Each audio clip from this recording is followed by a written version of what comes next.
Hi, and thank you for joining us for our virtual gold conference. Well, gold was up 60% in 2025, making it the best year for gold since 1979. So what's driving this outperformance for gold? Well, central banks continue to buy gold in record amounts, acquiring 25 to 30% of global production, and they're doing so to protect their US dollar reserves against never-ending inflation and a falling US dollar. Central bank gold reserves have overtaken U.S. Treasuries for the first time since 1996. Another factor contributing to the higher gold price is fiscal uncertainty associated with record debt levels. The federal debt is approaching $40 trillion and is growing by $1 trillion every 100 days. And interest payments to service this debt is at $1 trillion annually. So where's the gold price going, and what gold producers should investors consider? To answer these questions, we've assembled some amazing speakers, beginning with John Ciampaglia of Sprott Asset Management, followed by Jamie Porter of Agnico Eagle, Paul Tomory and Ryan Snyder of Centerra Gold, Jason Kosec of Hemlo Mining, Michael Oliver of Momentum Structural Analysis, Andrea Freeborough of Kinross Gold, Gerard of Oceana Gold, Sean Roosen of Osisko Development, and we conclude with Joe Cavatoni of the World Gold Council. We would like to thank our corporate sponsor, Sprott Inc., a global leader in physical gold bullion trusts and gold equity funds. Keep in mind, we're going to have an open chat on the right-hand side of your screen, so say hello or ask a question, or you can make a comment. We're also going to be running polls throughout the conference to get your views on gold, silver, and the markets overall. Before we begin the conference, I have one small request. Subscribe to our YouTube channel, Bloor Street Capital, and also follow us on Spotify and Apple Podcasts. I hope you enjoy the conference, and thank you very much for your support.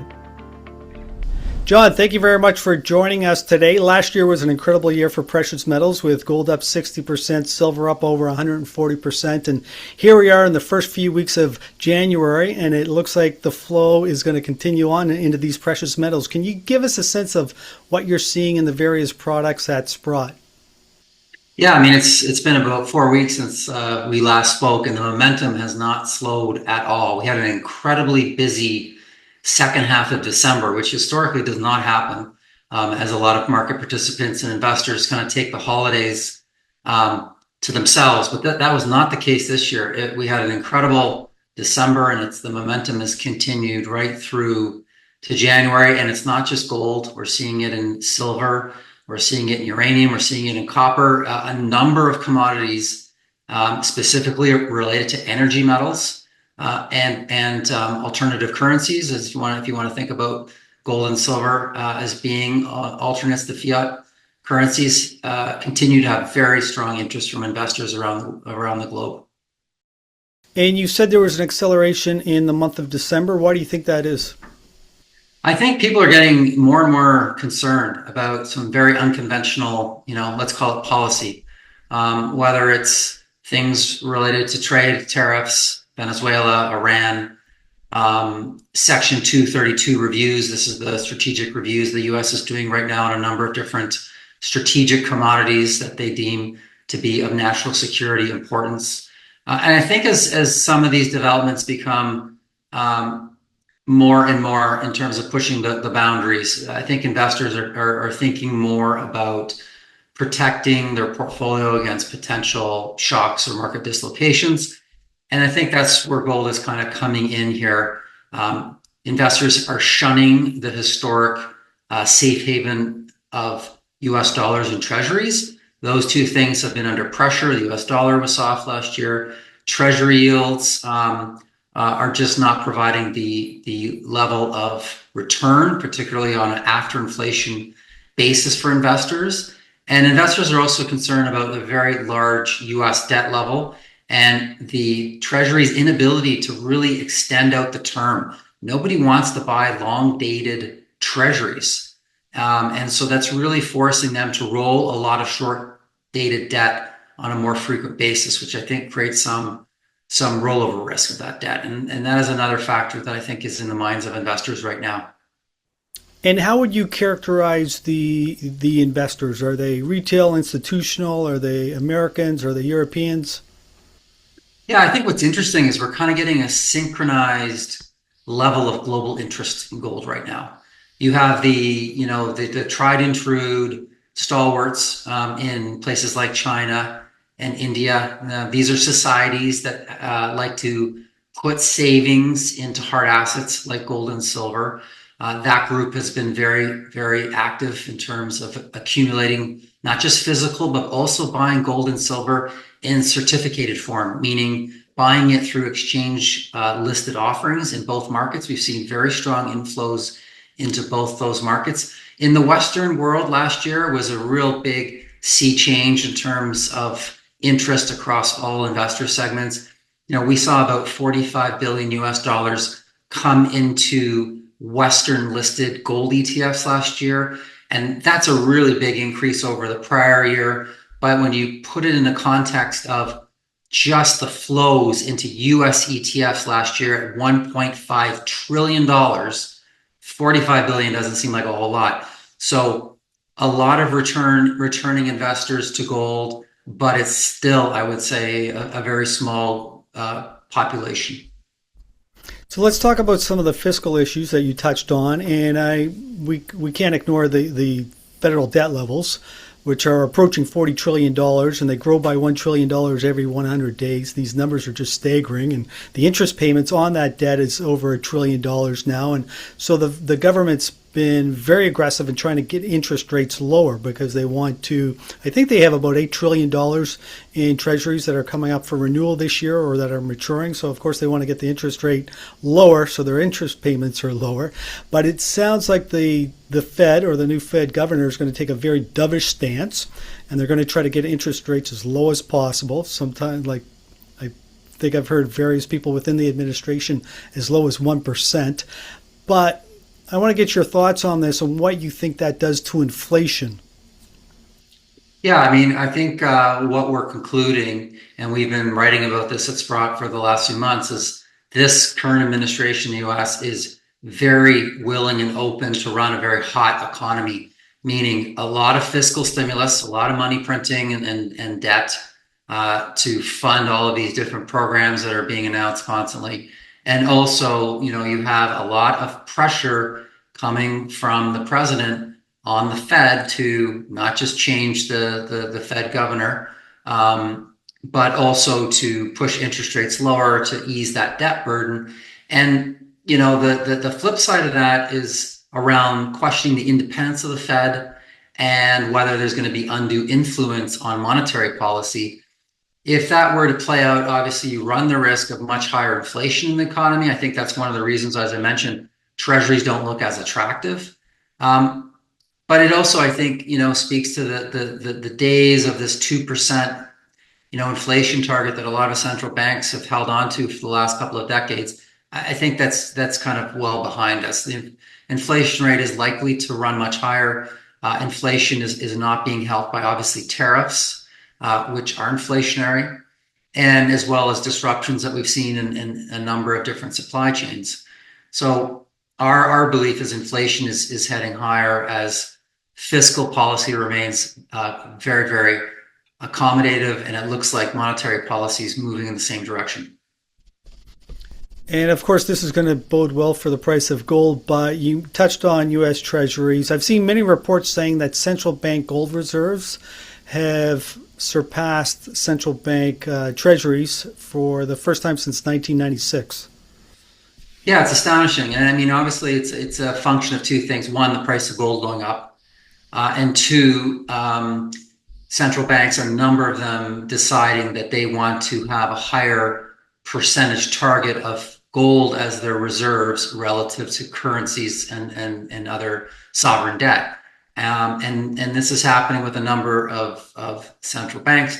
The most prolific, I think, rotation we're seeing is obviously in China, where China historically has held hundreds of billions of dollars of US debt on its books. And what we're seeing is a very clear deaccumulation of those treasuries and rotating a lot of that capital into other hard assets, including gold, including infrastructure that they're building domestically, as well as financing in other countries to secure supply chains, etc. So there is clearly kind of a de-dollarization, deaccumulation of treasuries going on. And one of the big beneficiaries of all this has been physical gold. And to your point, the US dollar was down 10% last year, and it looks like that trend is going to continue. But if they continue to cut interest rates, I can only imagine the US dollar is going to go lower, which once again is going to bode well for the gold price. Yeah, absolutely. I mean, despite a lot of jawboning about, wanting to have a strong currency, I think the reality is when you're in a global trade war, the one of the direct consequences of that is weaker currencies across the board.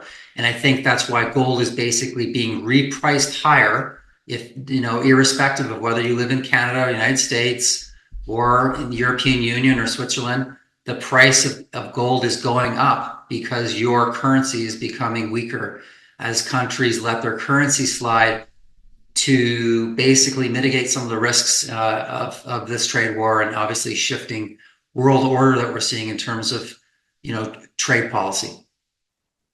And we can't talk about the gold price or the US dollar without talking about the money supply. And I know a lot of people are shaking their heads. Why do you want to talk about that? But if you look at January of 2020, the money supply as measured by M2 was just over $15 trillion. Here we are 5 years later, and now it's over $22 trillion. That's an increase of 42%. But this also speaks to why the price of every good, service, and asset class has gone up 30, 40, or 50% in the last 5 years.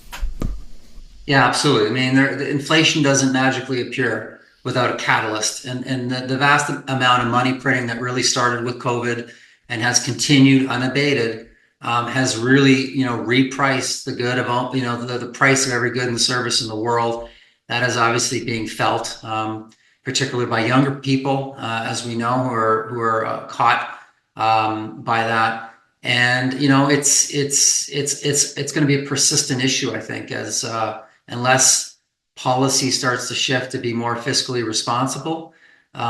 We think inflation is going to run hotter than it has for the last couple of decades, which is, I think, something that not every investor is thinking about. But if, let's say, you're an insurance company with very long dated liabilities, you need to think very differently about what those inflation expectations look like over the next 10 years.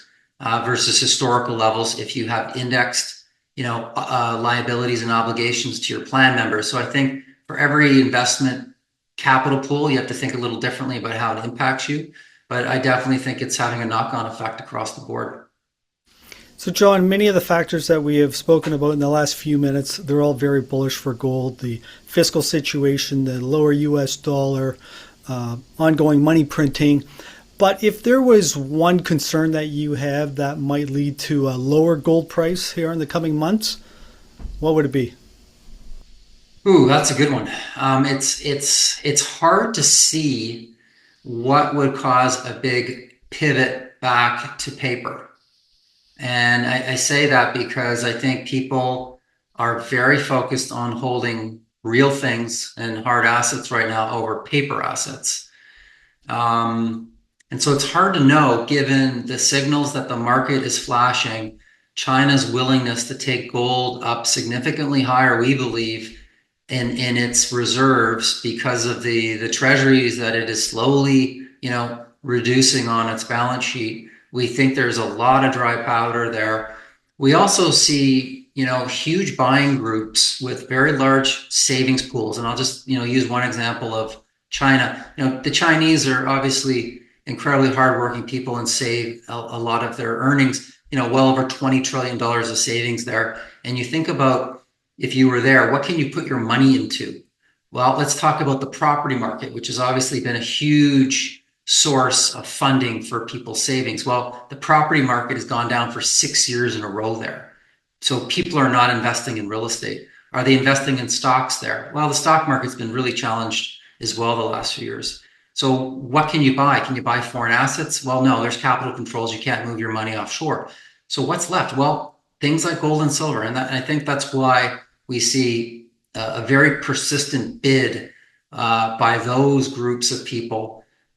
Same thing with India. There's obviously a long-standing tradition of buying gold. And as the price of gold has increased to levels beyond the reach of some people in India, we've seen massive substitution in the fourth quarter towards physical silver. In the month of September and October alone, India imported 85 million ounces of silver. That's a huge percentage of above ground stockpiles.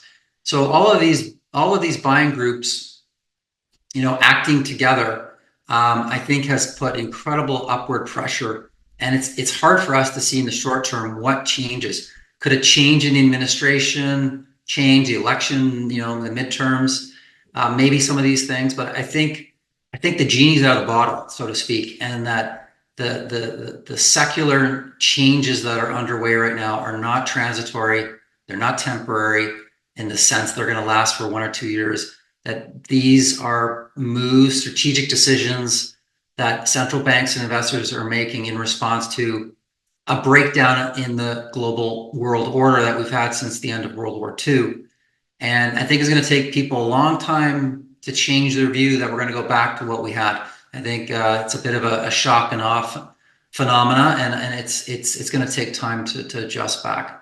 So I understand why a country like India would be buying gold because it's a reserve currency, but why are they buying so much silver? Yeah, I just think as the price of gold has become unaffordable think about the lower, socioeconomic population grid, which are largely unbanked still, and still, channel a lot of their savings into precious metals. That silver has become one of the substitutes. We'll see if that continues now that the price of silver has, almost more than doubled since November. So we'll see if that trend abates. But clearly there is a scramble for metals. There's been scarcity as well by location, and retail investors as well as institutional investors all seem to be acting in a coordinated fashion right now. Well, John, this has been a great discussion, and I want to thank you very much for spending time with us and sharing your thoughts. The one thing that Sprott does very well is they provide a lot of resources for investors to learn about precious metals, base metals, and many other products. If somebody wants to read some of this research, where can they go? Yeah, please come visit our website at sprott.com. There you'll see an Insights tab in the navigation menu, and you'll see our blog reports as well as our podcasts. Our market strategist, Paul Wong, it puts out incredible research and thoughts on all of these markets. And his views have been, I think, really spot on the last few months. So please start there and please have a look at some of our funds. I'm very happy to say that our funds have grown enormously over the last 12 months. I almost shocked myself when you and I looked at them right before this call started. But we're seeing tremendous interest in our funds, and we're really pleased that investors are entrusting us with their hard-earned capital. So thank you. John, once again, thank you. Thanks for having me. Hi, I hope you're enjoying the conference. Did you know that 80% of our viewers are not subscribers to our channel, Bloor Street Capital? So please hit the subscribe button and also hit that thumbs up button. Thank you for your support.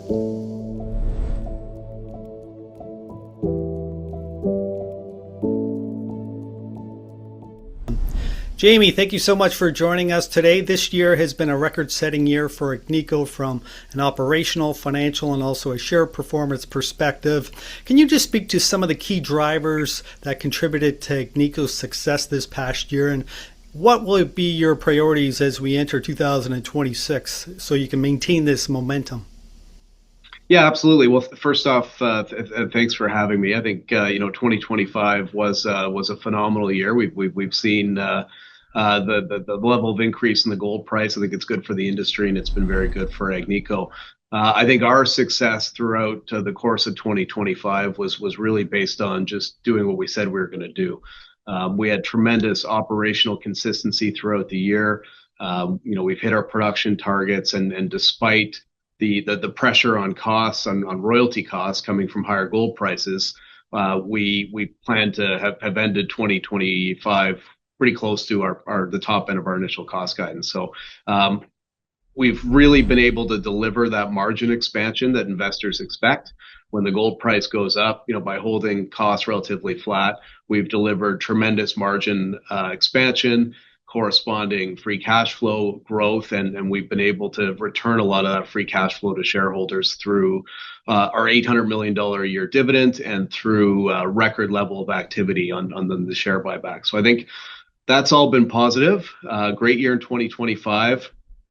The gold price as we start 2026 is up, over $1,000 relative to the average for 2025. So should be another good year from a financial perspective.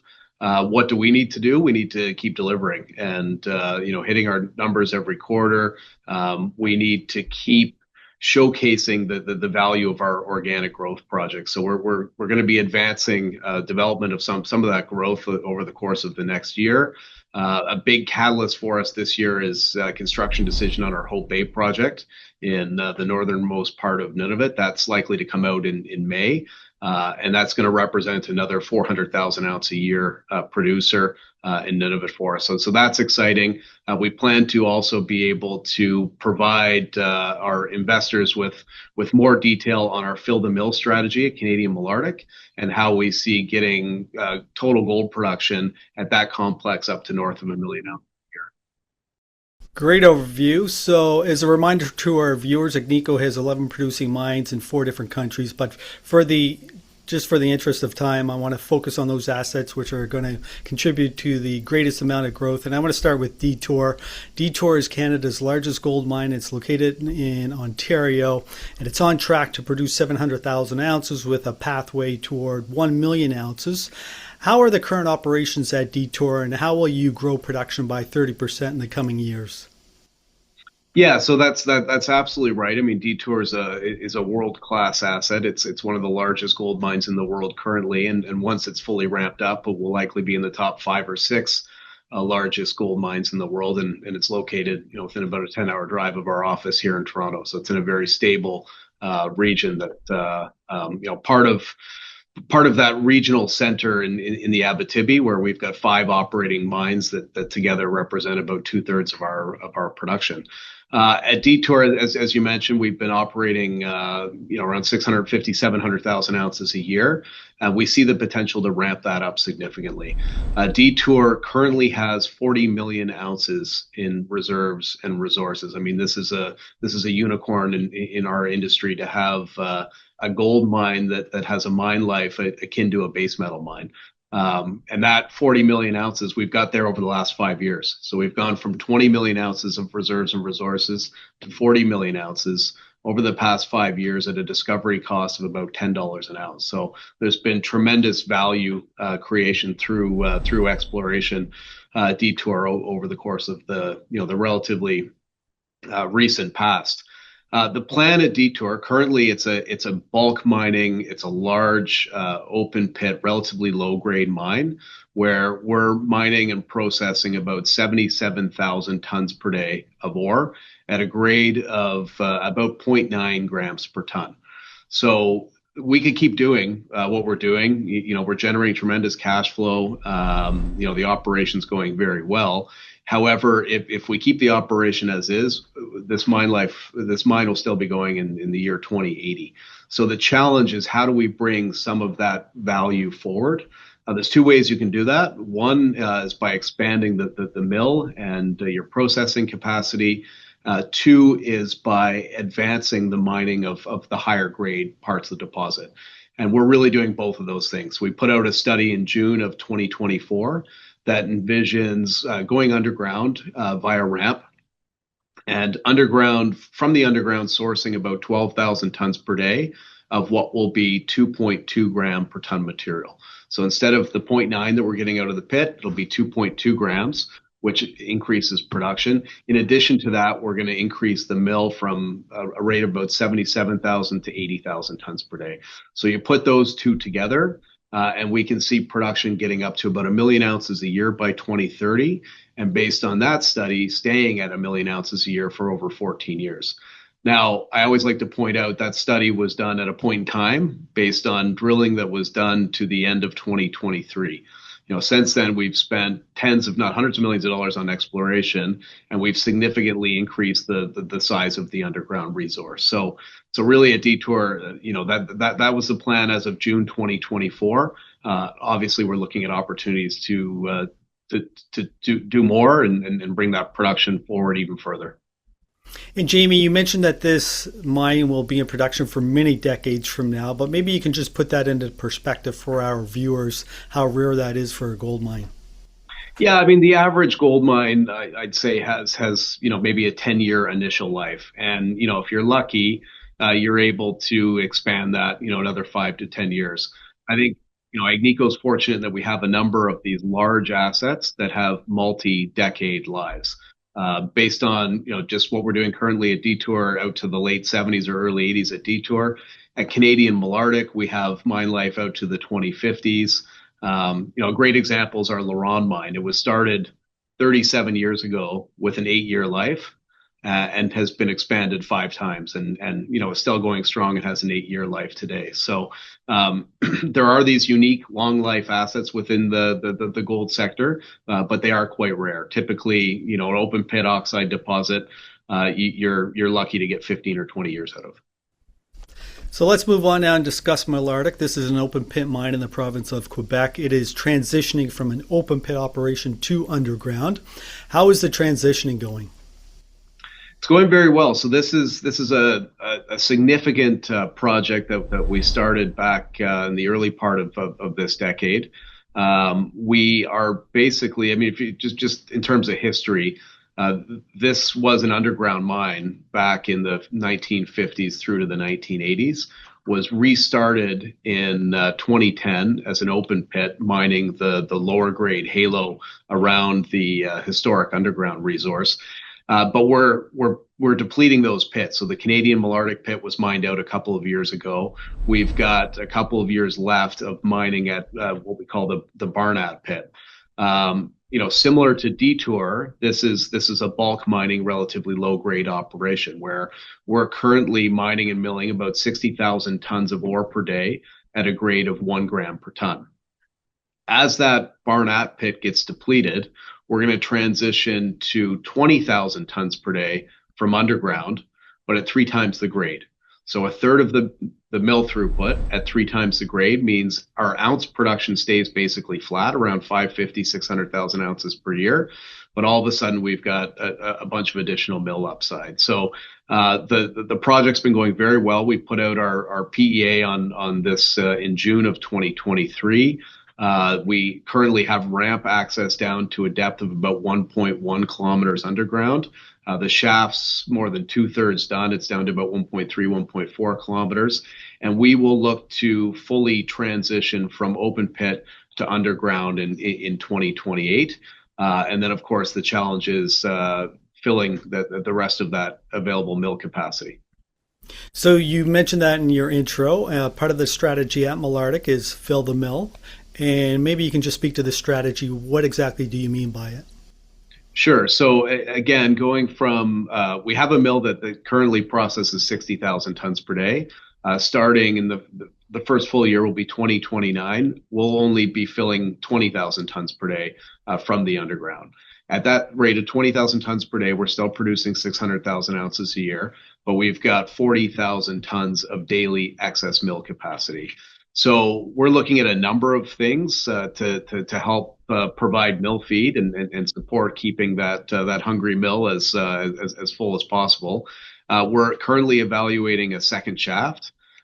Through that second shaft, we could look to mine and ultimately process about another 10,000 tons per day from underground. So that could give us another 200,000 ounces a year of production. We also have the Marben deposit that we acquired through the acquisition of O3 Mining last year. We see that as having the potential to give us about 130,000 ounces a year. We'll be able to truck that. It's within about 15 kilometers of the mill. And in addition, we have our Wasamac deposit, which is about 100 kilometers away. That'll be operated as about a 3,000 ton per day operation, could contribute about 100,000 ounces a year as well. So if you add up all of the component pieces, we see a pathway to maybe 47,000 tons per day of mill feed. We're still going to have some excess capacity, but at that 47,000 tons per day, we're producing at 1 million ounces a year. So there remains tremendous upside there in terms of the fact that we will have available capacity. We're doing more exploration work than we've ever done in and around that mill. We've got 25 drill rigs currently active out of the 130 across the company. So we're exploring as aggressively as we can to try to source additional mill feed and maximize production from that infrastructure. But that's really what it's about in this industry. I mean, if you can leverage existing infrastructure, existing mill facilities, existing tailings, and avoid having to go build brand new infrastructure, you can generate very, very strong returns. That many rigs going, the drilling contractors must be very happy with you. I think they are. I think the drilling contractors are doing well across the industry now, just given the gold price environment that we're in. But yeah, I think we work with upwards of 15 different drill contractors at any given time, and we're keeping them very busy these days. Jamie, two other assets which will result in future growth for Agnico are Upper Beaver, which is located in the Kirkland Lake district or area of Ontario, and also Hope Bay, which is located in Nunavut. Maybe you can just give us an update on what's happening there, starting with Upper Beaver. Certainly. So Upper Beaver, again, at the same time we put out our study on Detour Underground in June of 2024, we put out an update on Upper Beaver. So this is a project that's about 20 kilometers away from our Macassa mine in Kirkland Lake. It fits in well with our, that strategy of regional consolidation. What we're envisioning is an underground operation, about 5,000 tons per day, would produce about 210,000 ounces a year for well north of 10 years. So we've started to do a fair bit of the infrastructure work where we're doing some bulk sampling and high intensity drilling just to firm up the deposit before we make a formal construction decision, which is expected in 2027. But this has the potential to be brand new production, a new mine producing in 2031 at a rate of about 210,000 ounces a year, right next door to our existing operations. So it's going to be a high return project, and certainly in this gold price environment, as the CFO, I'm always interested in the cash flow. And I ran the numbers the other day at spot gold. Upper Beaver, despite it being relatively small, will generate again at these gold prices about US $550 million a year in after-tax free cash flow. So it'll be a significant contributor to our overall free cash flow from one relatively small but relatively low-cost operation. And why don't we move on now and talk about Hope Bay? Yeah, so Hope Bay, as I mentioned, is a significant catalyst for us this year. This is a project that we acquired from TMAC Resources a number of years ago. They had scoped it at a smaller size, operating around 2,000 tons per day. And the reality in Nunavut, you need scale. You need mines that can produce in a range of 350, 400,000 ounces per year because of the challenging logistics and the higher fixed costs of operating in the Arctic and in that part of Nunavut. So shortly after Agnico acquired the assets, it was shut down and turned over to the exploration stage.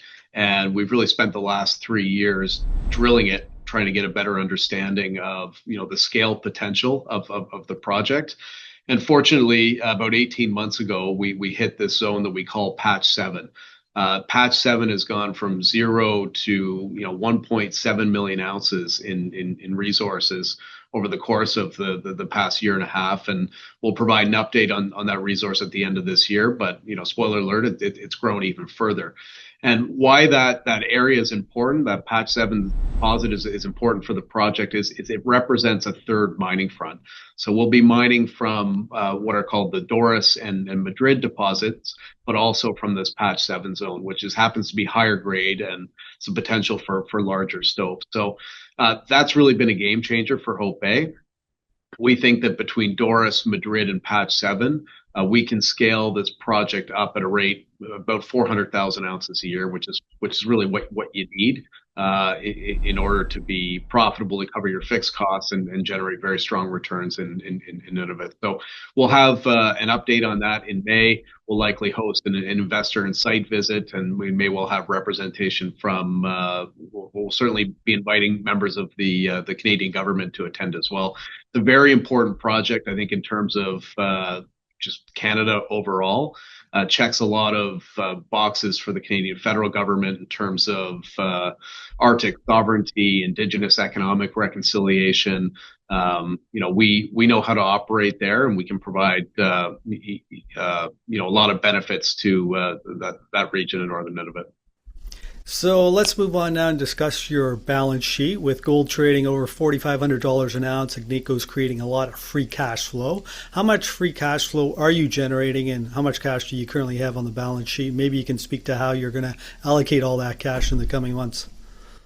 Yeah, certainly. So in 2025, we saw a pretty significant increase in free cash flow. We had quarters approaching $1 billion of quarterly cash flow. So that's excellent, and we've put that to work really in deleveraging the balance sheet and strengthening our overall financial flexibility. We will have repaid about $1 billion of debt in 2025. And we anticipate, we're finalizing the numbers now, but ending 2025 with north of $2.6 billion of net cash. So, phenomenal financial strength and dramatic change from where we were a couple of years ago with a fair bit of net debt. So we've used that free cash flow to strengthen the balance sheet while at the same time increasing returns to shareholders. We pay an $800 million US dividend annually. And in 2025, we bought back about $600 million worth of stock. So total returns about $1.4 billion, which I think is appreciated by our shareholders, represented about 30% of our free cash flow. So it was a good, healthy level of return. As we look into 2026, obviously higher gold price environment today from where we were last year. We will be accelerating some of our capital spending. We're bringing Hope Bay online. We're looking at opportunities to accelerate our organic growth pipeline where we can. We'll be investing a record amount in exploration in 2026. Despite all that, though, I think there's an opportunity for higher shareholder returns again, because the balance sheet's in such great shape. We don't need as much cash flow to be directed to that. So we'll obviously look at a potential dividend increase, and we'll certainly consider doing even more than we did in 2025 with respect to the share buyback. And Jamie, a big part of Agnico's growth strategy in the last few years has been growing by way of M&A. Given all the free cash flow that you have, will you continue on with this strategy? Yeah, so we have what we call our 5 key value driver projects, and we've talked about the majority of them today. Detour and expanding that operation from 700,000 ounces to 1 million ounces a year. Canadian Malartic transitioning to underground and filling that mill and getting production at that complex up to 1 million ounces a year. Building Upper Beaver and having that come into production in 2031, building Hope Bay, and last but not least, advancing our joint venture project with Teck called San Nicolas in the state of Zacatecas in Mexico. So we have got a great organic growth pipeline that, those 5 projects collectively represent about 1.3 to 1.4 million ounces of production. So we see the potential to grow our production by up to 30% over the next 5 to 10 years without doing anything at all. So that buys us the ability to be very patient and very selective when it comes to external M&A opportunities. I mean, obviously with a stronger balance sheet, we have the ability to do more, but we don't need to do anything. So we'll be extremely selective from that perspective. And Jamie, Agnico has always had a strategy of investing in juniors and helping them move along. And in the past year, Agnico has made investments in Foran, Osisko Metals, and also Maple Gold Mines. What's the reasoning for investing in these juniors, and what traits do you look for when you make an investment? Yeah, you're absolutely right. I mean, that strategy has been consistent, and that strategy has led to many of the operating mines that we have today. So, the idea is to get in and, make an investment in these companies and get a better understanding of their project over time. Our overall strategy, Agnico is a global mining company, but we focus on regions, and we we try to create a competitive advantage in those regions. So of the portfolio companies that we've invested in, the majority of them fit within those regional centers where we look to create that competitive advantage. I would say the process of investing in select juniors is consistent with what we've always done. We're looking at exploration potential. So if it's a project that hasn't been developed yet, we're looking for the geologic potential, for a mine that could go for decades and decades. For producing operations, generally, we're looking at optimization opportunities. I mean, can we make the mine more efficient? Can we, ramp it up to a higher level of production? Those are the types of things that we evaluate when we're looking at these targets. But we also take a lot of pride in being the partner of choice in the industry. We partner with a lot of juniors where we provide our technical bench strength and resources to help them make their project better. At some point, maybe we'll invest more or buy them. Maybe we won't. But we try to be as helpful as possible in terms of being a partner in moving these projects forward. One measure of success that Agnico has always focused on is gold production per 1,000 shares. Maybe you can just speak to this and why you think this is such an important measurement. Yes, we look at everything on a per share basis. We're evaluating, an internal or external transaction. We need to be creating value per share. That is key. And if you go back and look over the last 20 years, go back to 2005, Agnico was operating just the LaRonde mine in northern Quebec, producing about 240,000 ounces a year. You fast forward to now, we're producing 3.4 million ounces a year from 10 operating mines. So almost a 14-fold increase in production. But what's most important is that production per share over that period has increased by a factor of 3. And I'd suggest that that's peer leading. If you look at many of our peers, production per share is actually flat. Reserves per share are flat. So the owners of our company, investors in gold mining equities, they want leverage to higher gold prices, sure, but they also want leverage to more exposure to gold per share. And we can do that by having success through the drill bit. We can do that by expanding our operations and generating more production on a per share basis.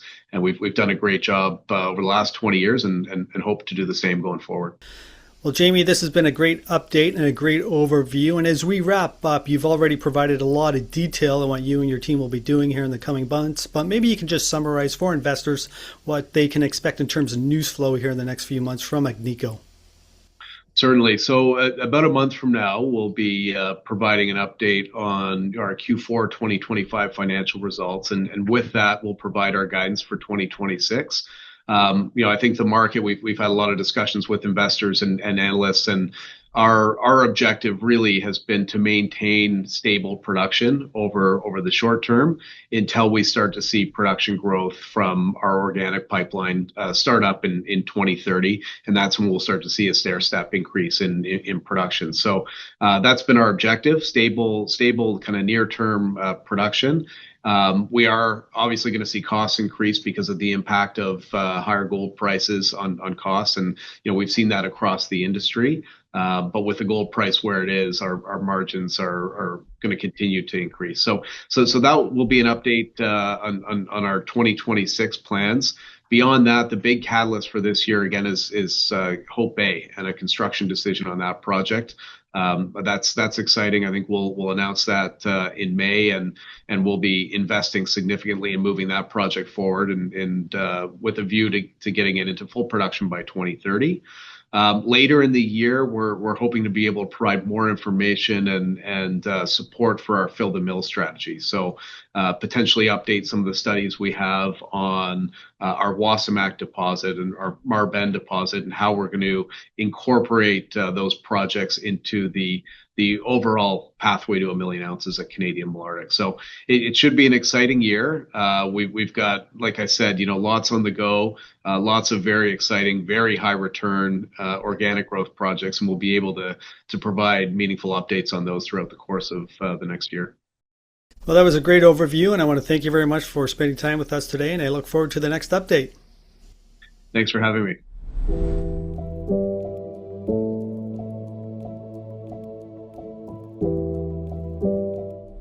Paul and Ryan, thank you very much for joining us today. I want to provide a framework on where I want to take our discussion in the next few minutes. Paul, with you, I want to look at the overall operations at Centerra Gold. And Ryan, with you, I would like to discuss the balance sheet and also capital allocation. So Paul, why don't we begin with you? For those who are not familiar with Centerra Gold, can you provide a brief overview of the company and its assets? Yeah, thanks a lot, Jimmy. Great to be with you again here. We operate principally in North America, and we also have an operating mine in Turkey. Our two principal operating assets are gold focused. Our cornerstone is Mount Milligan in British Columbia.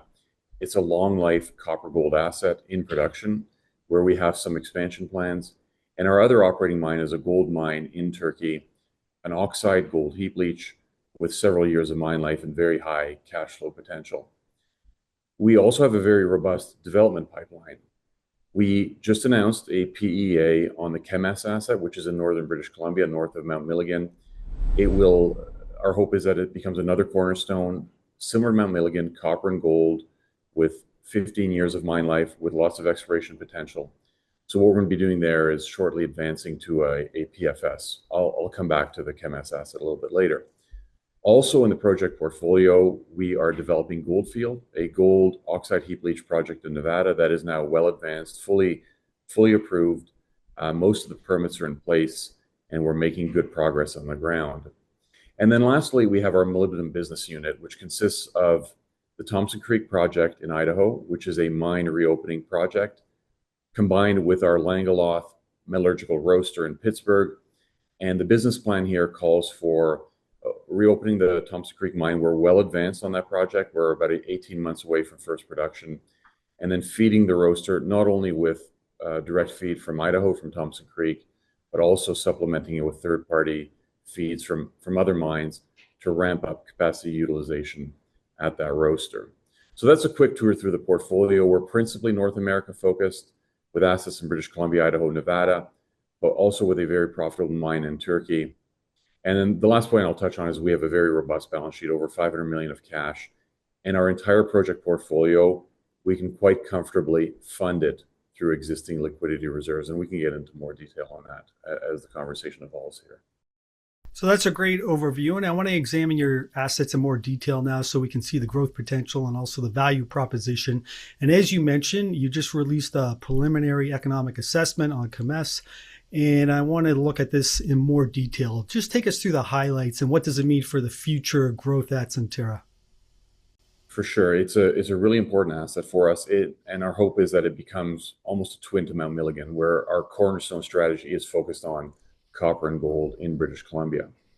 Kemess is a past producer. It operated profitably as a copper gold mine, and it was put on care and maintenance. It has a very large remaining resource. And so the project contemplates a refurbishment of the process plant and the general infrastructure, as well as the development of a new mining area located 5 or 6 kilometers away from the process plant. So we've declared a resource here of 250 million tons of indicated and another 300 million tons of inferred material. A subset of that, approximately 46% of that total resource, will go into a mine plan here. And what we're targeting here is a 15-year mine life at roughly the same scale as Mount Milligan, 150 to 170,000 ounces a year of gold, and in the range of 50 to 70 million pounds of copper annually. So in effect, it becomes a mine very similar to Mount Milligan, but most importantly, it's unstreamed, and Centerra will have direct exposure to both the gold and the copper revenue. So just a quick note on scope here. We're contemplating about $800 million of capital investment, and that'll be split roughly between upgrades to the existing infrastructure in the mill. So the mill needs to be brought up to modern standards. The camp needs to be refurbished.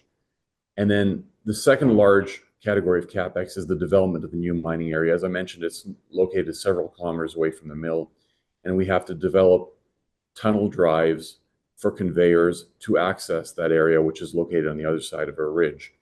In addition, the mine plan will be both open pit and underground, so there will be some capital allocated to underground development.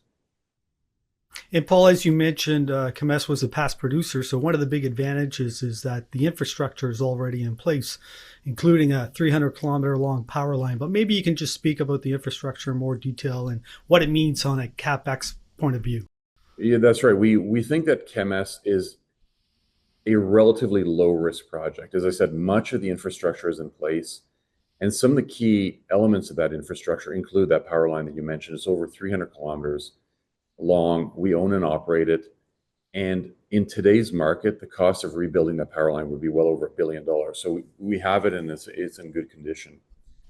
In fact, the cost to build Kemess from the ground up would be well over $4 billion in the current market.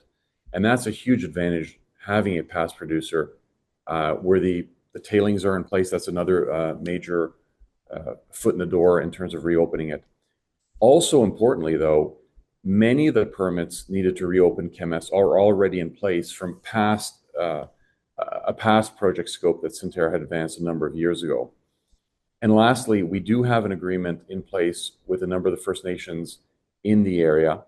Both the permit and the agreements with the First Nations will require some amendments because the scope of what we're proposing here is a little bit different than what had been proposed in the past. But as you had intimated, it provides a significant de-risking that we have the infrastructure, we have a basis of permits, and we have a framework for agreements with local First Nations. And what are the next steps at Kemess? Next step is we're moving immediately to a PFS. This will advance the engineering work, the understanding of the ore body, and we're targeting releasing that in the first half of 2027. So let's move on to Mount Milligan, and this is your flagship project, which is also located in the province of British Columbia, copper gold mine. A pre-feasibility study was released last year. Can you just touch on the highlights of that study and what it means for the mine? Principally, the pre-feasibility study solidified the mine as having multi-decade of potential. Previously, the reserve was 10 years until 2036 of production.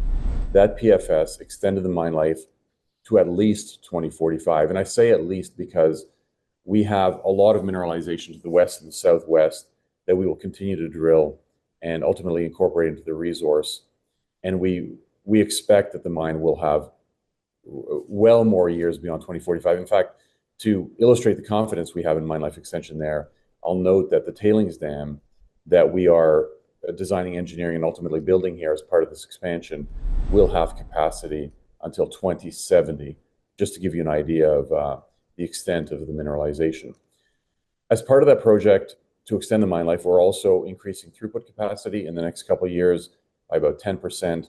And as I mentioned, the major scope of works will be the construction of a new tailings dam 7, 8, 9 years from now as the current dam reaches full capacity. So we're very excited about Mount Milligan.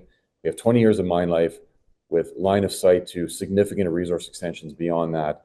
And again, relatively low risk because it's an operating mine. We've just received the permits for some of the incremental expansions needed in the near term, and we're to continue to advance permitting for the ultimate 2045 mine life. And this is one of the things I love about these copper gold deposits is the long mine life. A typical gold mine might have a 8 to 10 year mine life, but as it stands right now, Mount Milligan will be producing to 2045. And as you mentioned, it could go well beyond that with exploration. And that is really the centerpiece of our corporate strategy. Focused on these two large copper gold porphyries, Mount Milligan with a 20-year reserve life, Kemess with an initial 15-year PEA life. Both of those mines have very significant potential. So in effect, what Centerra will become is a very large copper gold producer with very long mine life in British Columbia. So let's leave the country of Canada and move to the country of Turkey, where your second mine is. It's a gold mine. It's called Kosec. The current mine life is to 2029. Do you see any potential to extend that? Yeah, so just a quick recap. This is an oxide heap leach, relatively straightforward. Turkey is a great place to operate. We've had a great track record there over the last 3 years. We've generated over $600 million of free cash flow from the mine in the last 3 years. We've recently launched a project to look at production life extension. The current reserve mine life ends in 2029. However, we now know that there's very significant potential for heap leach production extension because the grades in the heap are significantly higher than the resource model had initially predicted. And so we've kicked off this year a project to look at residual leaching, which we expect could add 2 to 4 years of additional production. And we're also doing a comprehensive review of mineral inventory on the property, looking for the potential for oxide mining extension, and then also longer term down the road, the potential for sulfide deposits. So currently the mine life ends in 2029 based on our reserve, but we are ongoing with a project that looks at production life extension, and we expect to provide results on that at the end of 2026. And Turkey has a very strong mining sector. Would you consider acquiring another mining asset there or another gold mine? That's a good question, Jimmy. I mean, one of the things that defines Centerra right now is an increasing focus on North America, and I think certain investors really like that profile.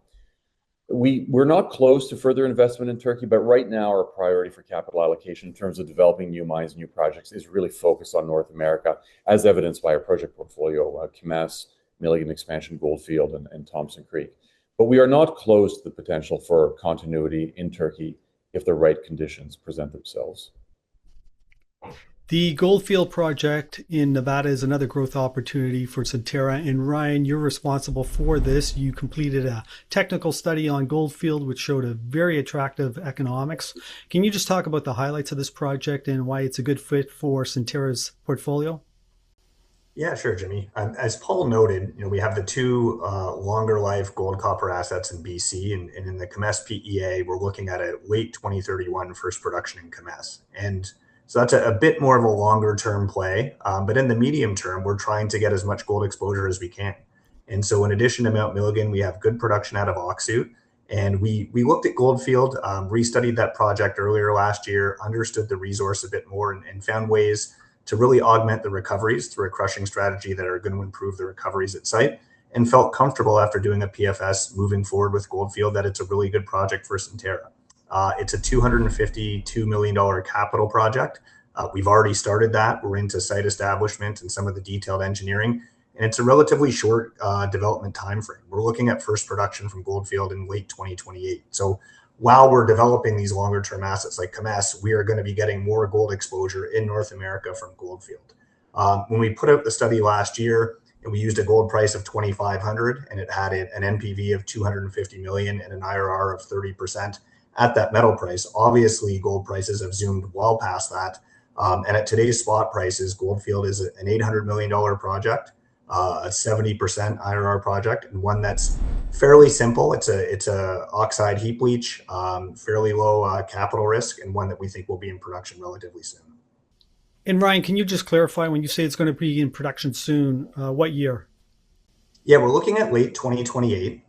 So we're into, again, site establishment now and some of the early works. It is not an overly complex project, again, an oxide heap leach. And we're quite confident we'll be in production by late 2028. So giving us far more gold exposure in our portfolio relatively soon. So it's going to go into production at the same time Öksüt is coming off or coming to the end of its mine life. Yeah, I'd say Paul commented earlier that we do have some positivity around extending that Öksüt mine life, especially with the residual leach and looking for other material on site. In a perfect world for us, it actually complements Öksüt and stacks gold production on top of additional production at our mine in Turkey. But if Öksüt does end, towards 2029, 2030, this is a nice plug the gap until Kemess is ready, increase in production for the company. And Jimmy, I think that leads into a broader question where, let's say you look at Centerra a year and a half ago, it wasn't 100% clear where the gold growth was going to come from. We had launched on the molybdenum project, and I think that raised some questions in the market. Is Centerra committed to gold and copper? And we now find ourselves 18 months later, and we've got 3 significant projects on the go in that gold copper space, which solidifies a real growth profile in gold. And if you add up the throughput expansion Mount Milligan, the Goldfield project, and Kemess, as we've described, we see a path here to 500,000 ounces of gold equivalent a year plus in the next 5-6 years. Let's discuss your moly unit now, which includes 2 mines and a processing facility. Maybe you can just provide a brief overview of this unit and what's your strategy for these assets going forward. I'll give a brief overview, and then Ryan can talk about the economics and how we're looking at the business case. As you said, the business unit from molybdenum comprises the two mines and the roaster, but I'll say very quickly off the top here that the Andeko mine in British Columbia, though it has a very significant resource yet in the ground, we don't have any plans to advance that project right now. It will remain on care and maintenance. So the core of our molybdenum business unit strategy revolves around the reopening of the Thompson Creek mine, where we are well advanced, as well as the ramp up of capacity utilization at our roaster in Pittsburgh. Ryan, why don't you talk about the business case and some of the activities that have been taking place over the last year?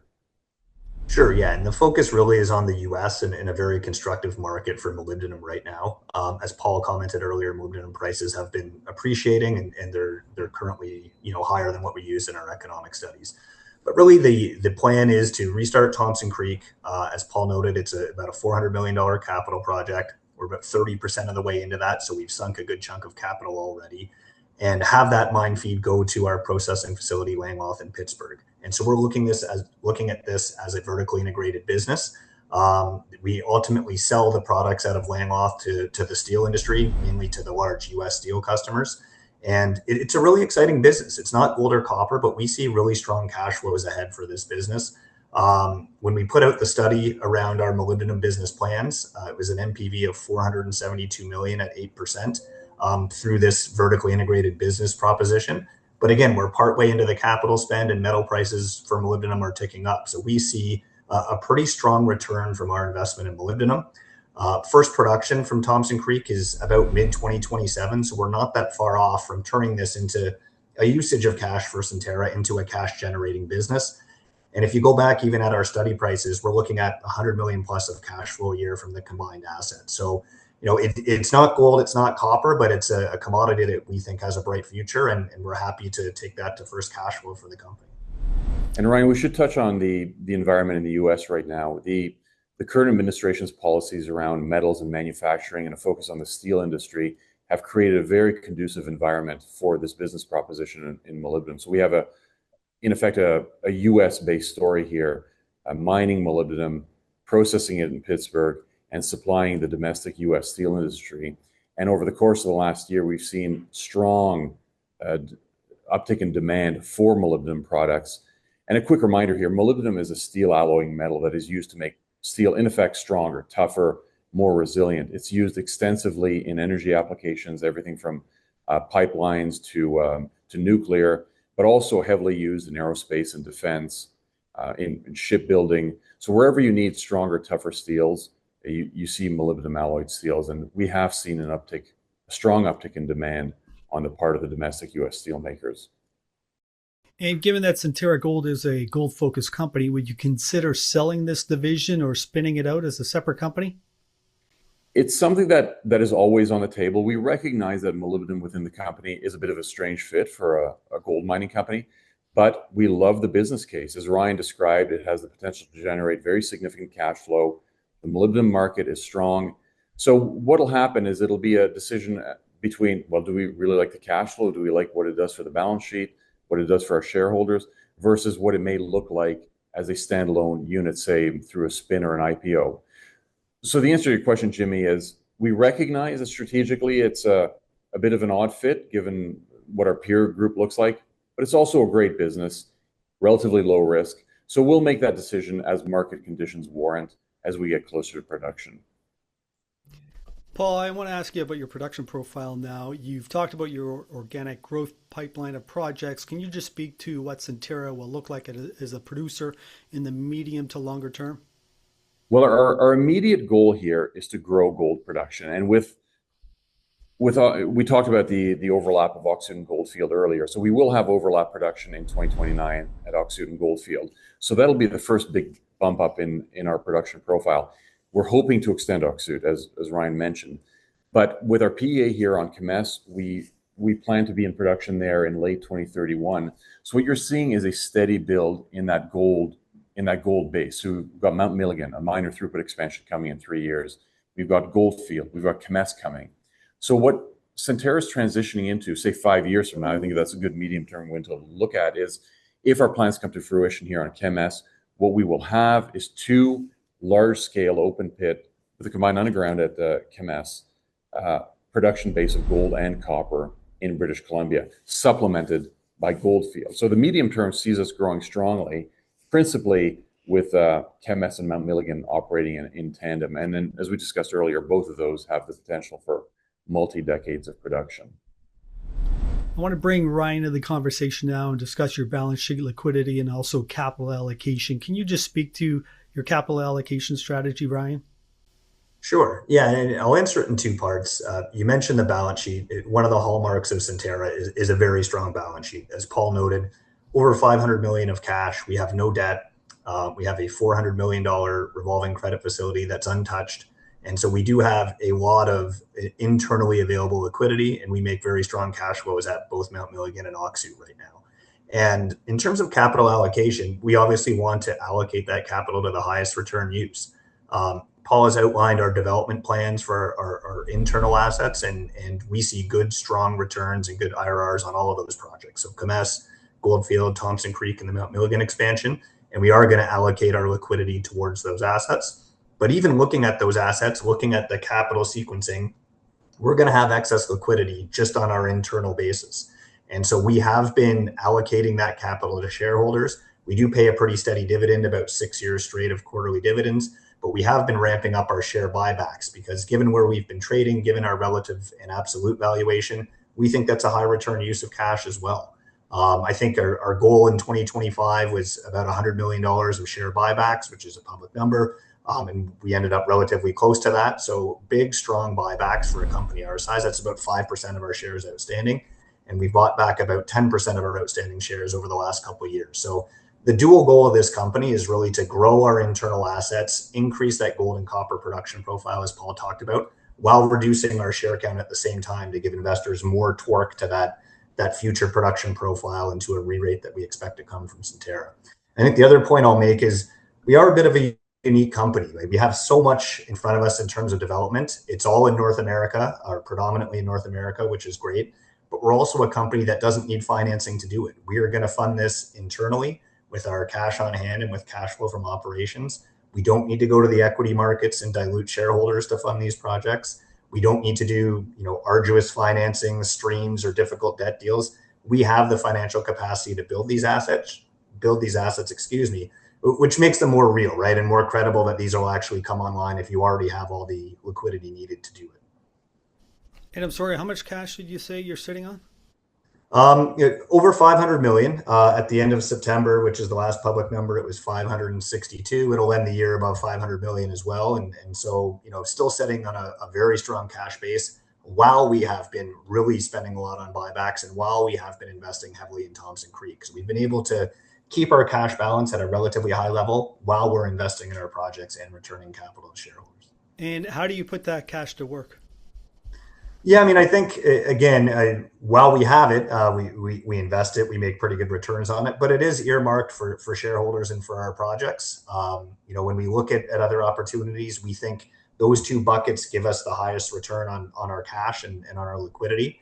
And we're committed to allocating the majority of our cash to those areas.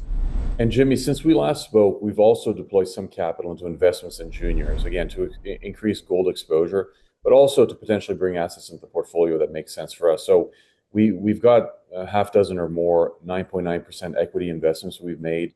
The two most notable ones are Liberty, which is advancing a project in Idaho, and then Thesis, advancing a project north of Kemess.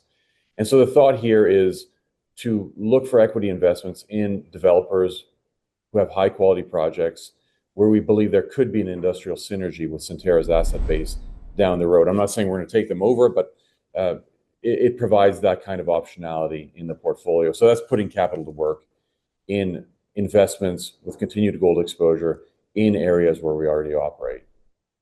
Paul, I want to ask you about valuation now because you are trading at a deep discount to many of your comps. And Ryan did mention that you've been active with the buyback because the stock is so cheap on a NAV basis. But maybe you can just speak to the valuation and look at it from a sum of parts point of view. This is what we believe is actually one of the most compelling features of Centerra. Our market cap today is $3.3 billion US, give or take it. The market's been very active lately.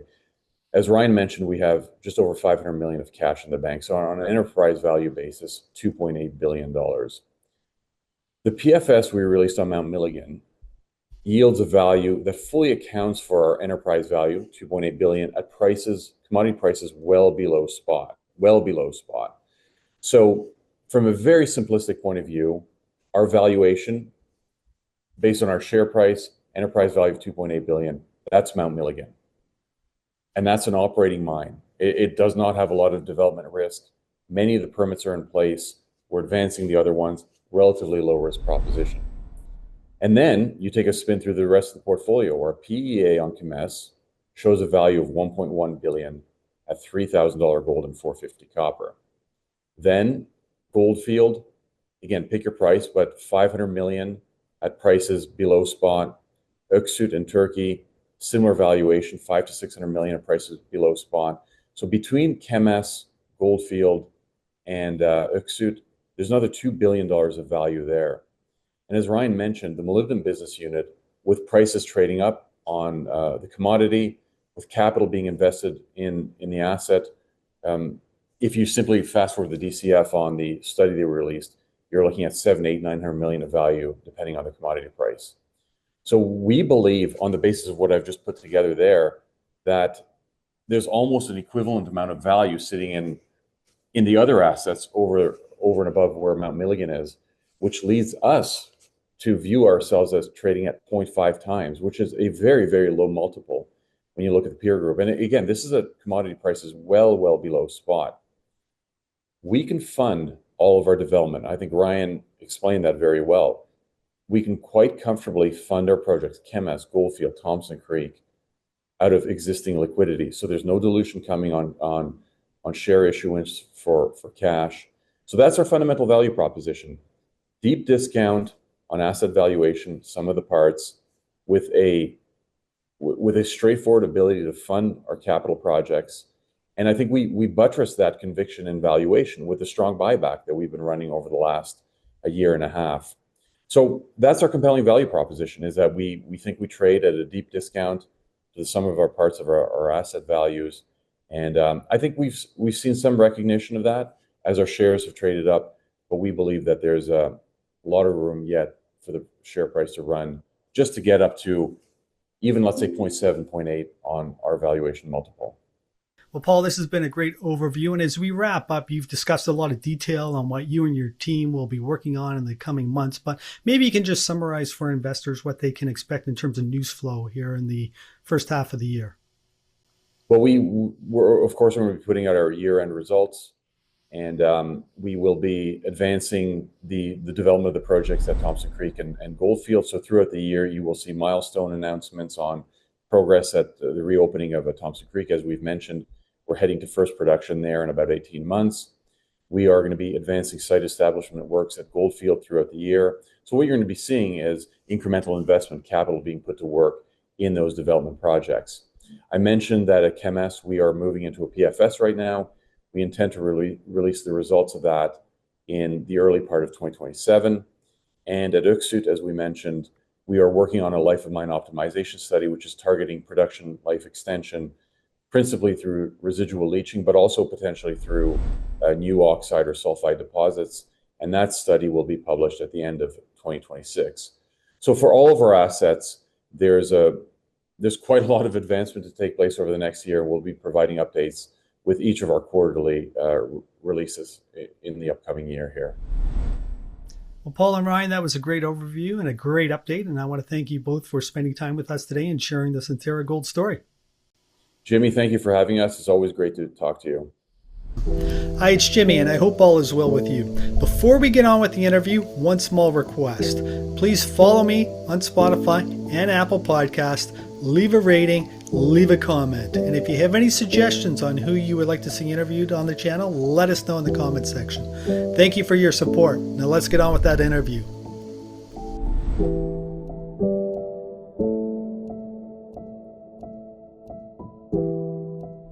Jason, thank you very much for joining us today. So you are the CEO of Hemlo Mining, and Hemlo is the newest publicly traded gold mine in Canada, but the mine itself has been producing gold since 1985, and the mine was acquired from Barrick.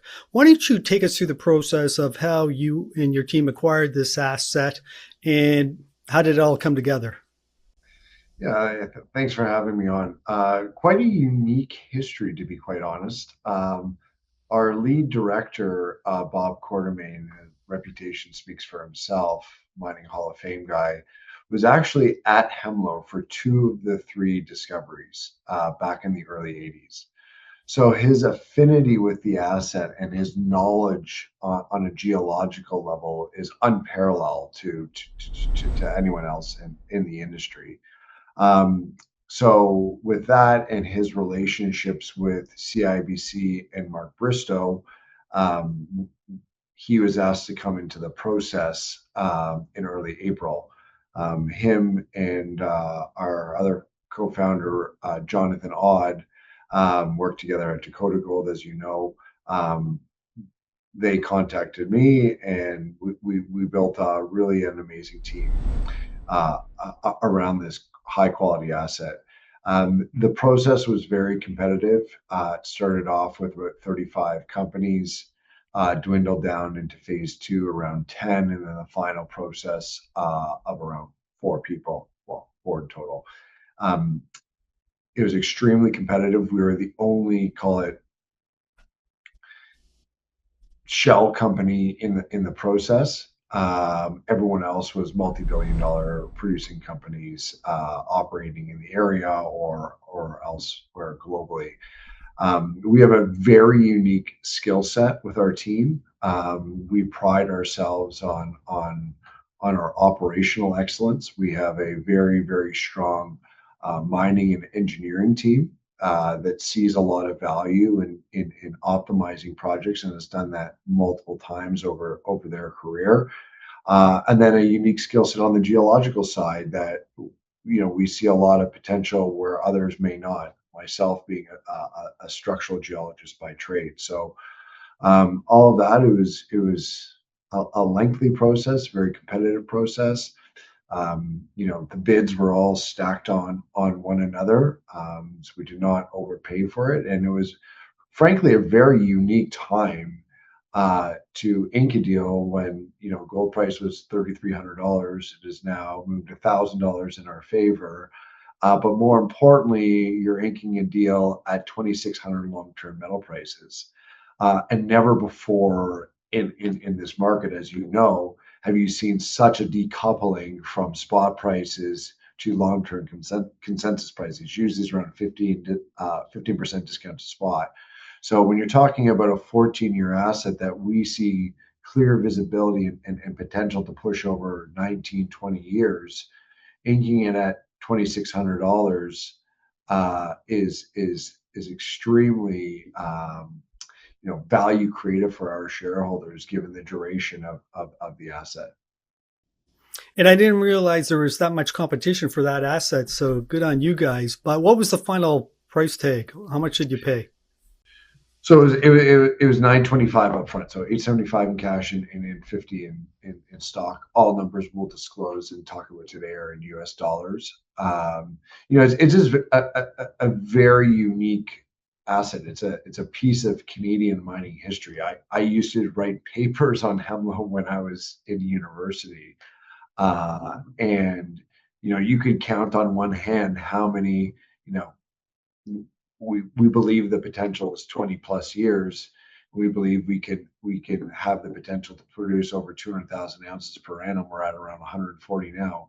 You could count on one hand how many assets are like that in Canada and frankly in North America. And you threw out a few numbers there I want to do a deeper dive on. You mentioned that the mine life is currently 14 years. It produces 140,000 ounces annually. What's the all-in sustaining cost based on the last technical report? Yeah, so the last technical report has an annual, an all-in sustaining cash cost of $1,400 over the life of mine. Obviously, there's higher years and lower years. For example, next year, the technical report had around 1956. So Jason, very high margin mine in these metal prices. And one of the issues with Hemlo under Barrick's ownership is that it was undercapitalized. Essentially, they didn't care about the asset, they just wanted the cash flow. And you and your team want to implement an optimization program focused on converting resources and also making improvements in the mine and the mill. So I want to touch on each one of these elements. So why don't we just touch on resources first? What are your plans in converting these resources into reserves? Yeah, Barrick's a very well respected company, and honestly, as a geologist, I really idolize Mark Bristow. But when you're going to allocate capital as Barrick, and $125 million investment can push you from 150 to 200,000 ounces a year. You could do that, or you could go drill off 10 million ounces at 4 Mile. I can tell you what I would do, and they did exactly that. Right, it's sub 5% of Barrick's overall production profile. What we are doing from a resource and reserve perspective is launching one of the biggest drill programs in North America this year. We're drilling over 130 kilometers. Okay, a lot of that in two buckets. There's high definition drilling and growth drilling. From a growth perspective, to put it into perspective, Barrick was doing about $2 million a year in growth because obviously they're just harvesting cash for 4 Mile and Reko Diq. We are spending $20 million on growth. And, I come from the Osisko group where we like to drill a lot. So we're very happy about that. And to drill off 1 million ounces in these types of systems costs anywhere between $20 and $40 million. So we see a lot of potential, a lot of value to be unlocked through the drill bit, as it was completely underinvested. But we understand why. It was just so non-core to a global giant like Barrick. So we understand why it was undercapitalized. But it's the story old as time, where you look at what Jason Simpson did or Tony McCooch did when you pull assets, non-core assets, out of major mining companies and really make it a core focus for the team. There's a tremendous amount of value that can be unlocked. And so you said you're going to Barrick was spending $2 million, you're going to $20 million. Just on growth drilling. So our overall exploration budget's around $40 million US. Okay, so why don't we touch on that also? So when you talk about exploration, you're talking about regional exploration? No, so the way we do it is what we classify as growth is bringing ounces into the inferred category. Okay. And then what we classify as high definition drilling is resource to reserve conversion. So inferred into indicated, indicated into measured.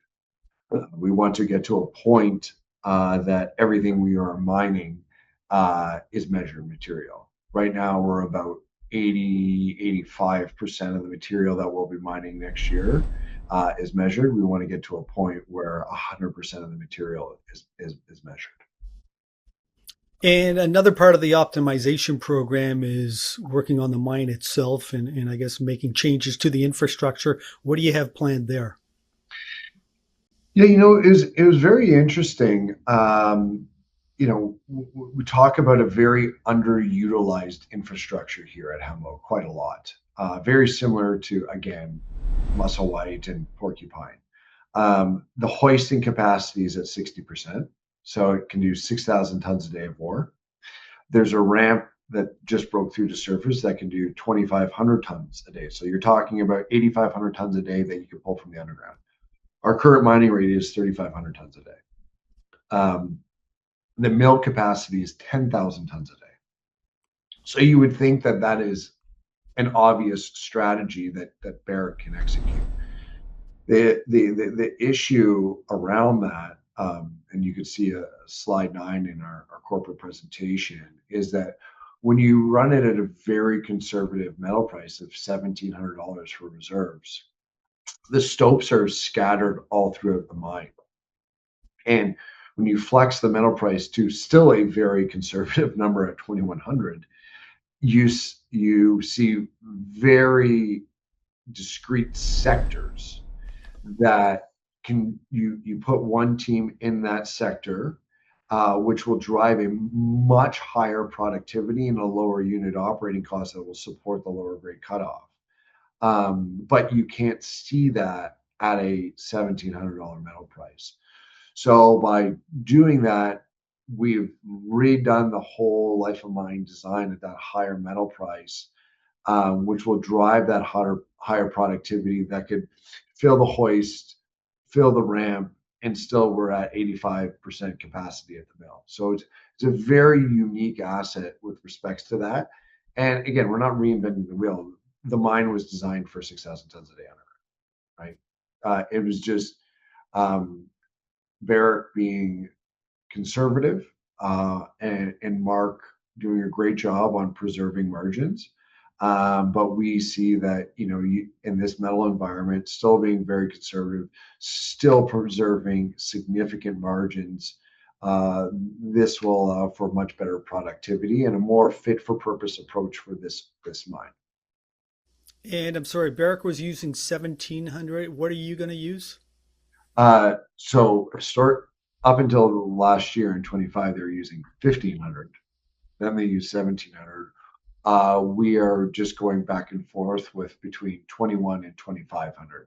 So we don't have a set number for reserves just yet, but it'll be between those two numbers.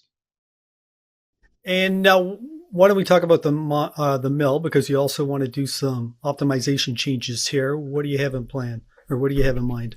Yeah, they did a great job. That's one of the things when you buy assets from big companies like Barrick, they do a great job of when they're 18 months ahead on their development rate.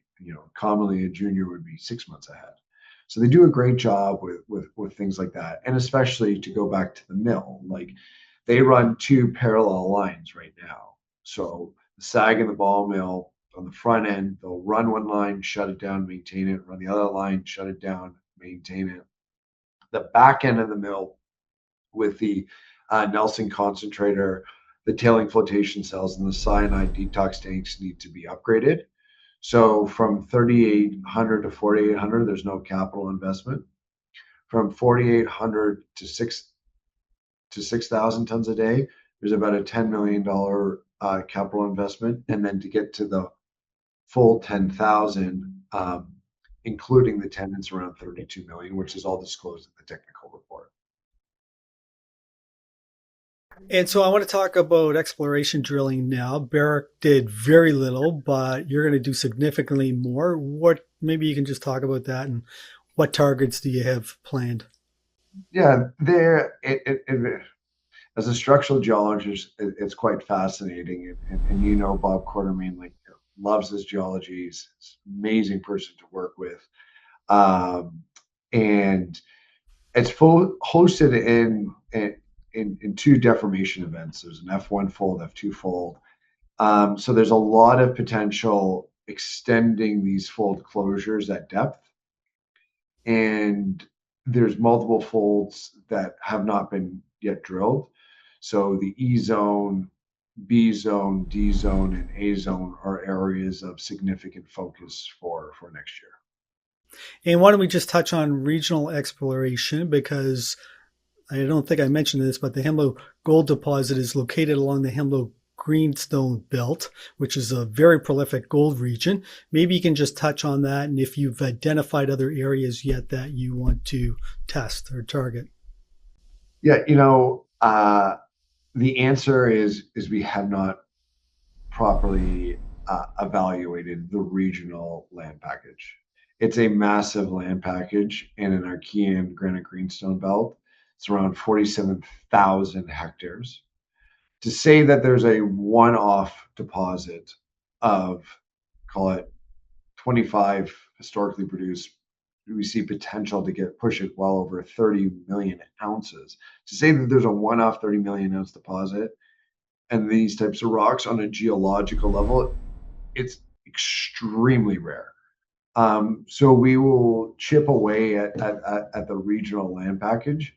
But to be honest, there's so much potential just at the Hemlo brownfield site proper that's, we're talking, we see potential to get over 20 years. So evaluating the regional scale on an accretion basis when you discount ounces back is something that we're kind of pushing off to the future. But we'll pick away at it next year and over the coming years to properly rank and value the targets.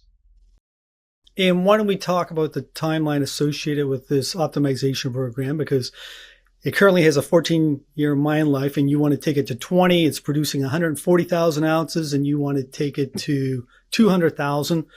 What's the timeline associated with doing all of that? Yeah, so it's going to occur over the next, call it, year and a half. By the end of 27, we'll be at that 6,000 ton a day run rate, which will equate to about around 200,000 ounces of annual attributable production. It takes time. We got to order equipment, which has already been ordered, and staff up the site team. So it's not going to happen overnight. By the end of this year, we will be at that, call it, 4,800 ton a day run rate. So gradual increases, and we think we're conservative on those numbers. So why don't we talk about your balance sheet now, and how much cash do you have, and how will you allocate that cash in the coming year? Yeah, so again, when we inked this deal, gold was at $3,300 or $3,200. So we over raised when we were doing our financing because we were budgeting at $2,800 gold. So right now we have about $140 million US in cash. We have about 20,000 ounces sitting with our refinery. So we, depending on the metal price, we see our cash position growing modestly. Even after, investing, this year is a big investment year. We're going to put around $125 million back into the mine. And why don't we talk about your valuation now, because you are a relatively new company, so a big part of what you have to do in the coming years is create awareness. But why don't we talk about the valuation? Where is it, and where do you want to take it? Because you are trading at a discount to many of your comps. So how will you close that valuation gap?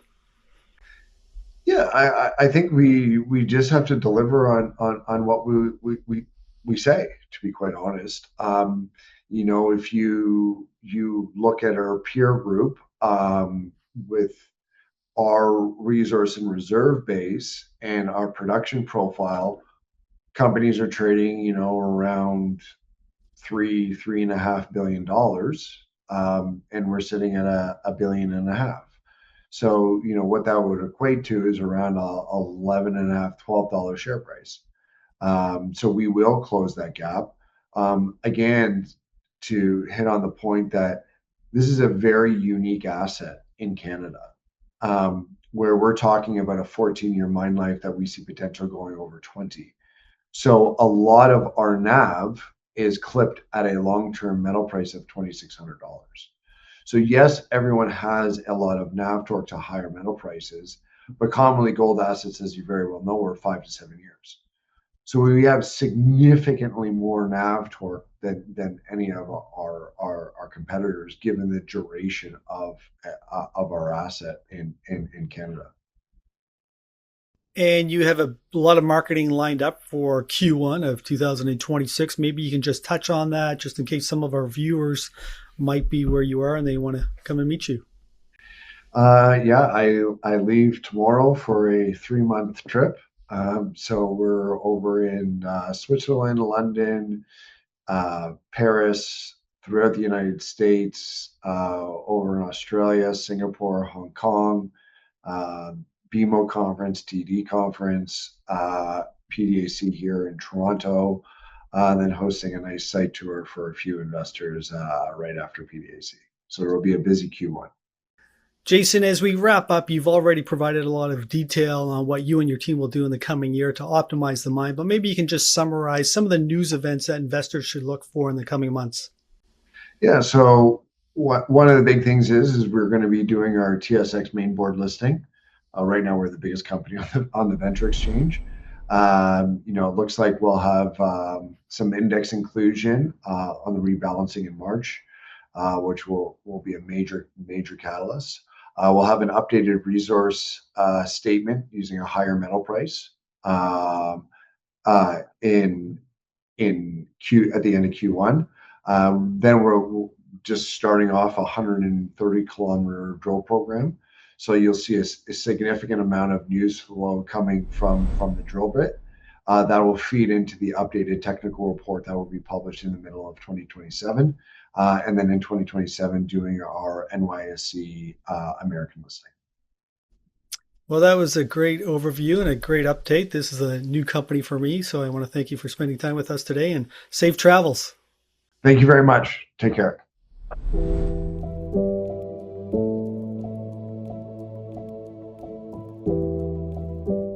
Michael, thank you very much for joining us today. Well, these politicians have really done it to us now. All these world leaders are over in Davos having a good time right now, and you and I are here grinding it out, and we're trying to make money and also protect our money.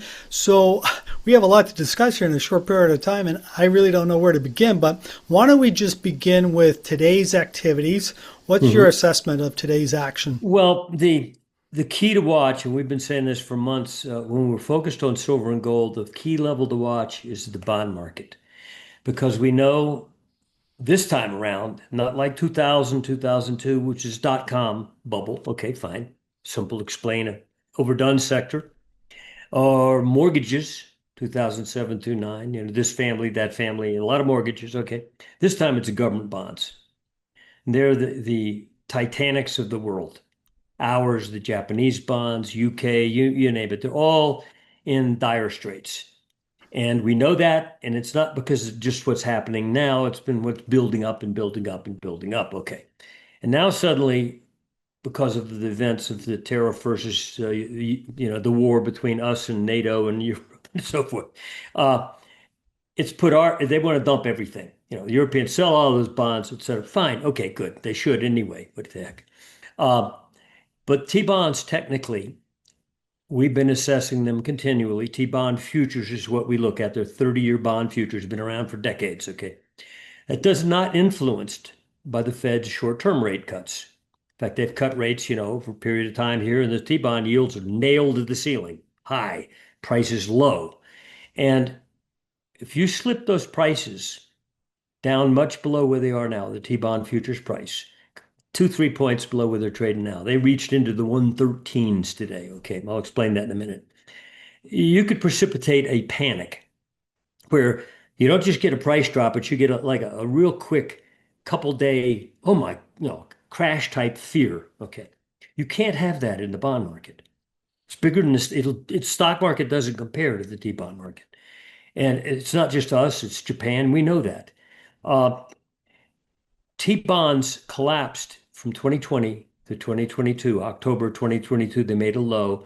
They dropped from 180.90 on the T-bond price down to 117, much of that occurring in the year 2022. Okay. Since October 2022, you can draw a line sideways on the price chart or across the yields on a high level. It's gone dead, staying at those levels, either side of that 117 price level. Right now, we're actually below it. There have been 3 bond rally attempts in that last couple of years, 3 years, where there have been rally efforts to try to get it up off the floor, drop the yields, and they've not taken hold. None of the rallies have worked. None of the dips in yield have sustained. They've gone right back up. Okay. If you slip down now, much below today's low by a couple points, and we won't get more specific, we do with our subscribers, you could precipitate what we call at least a mini panic.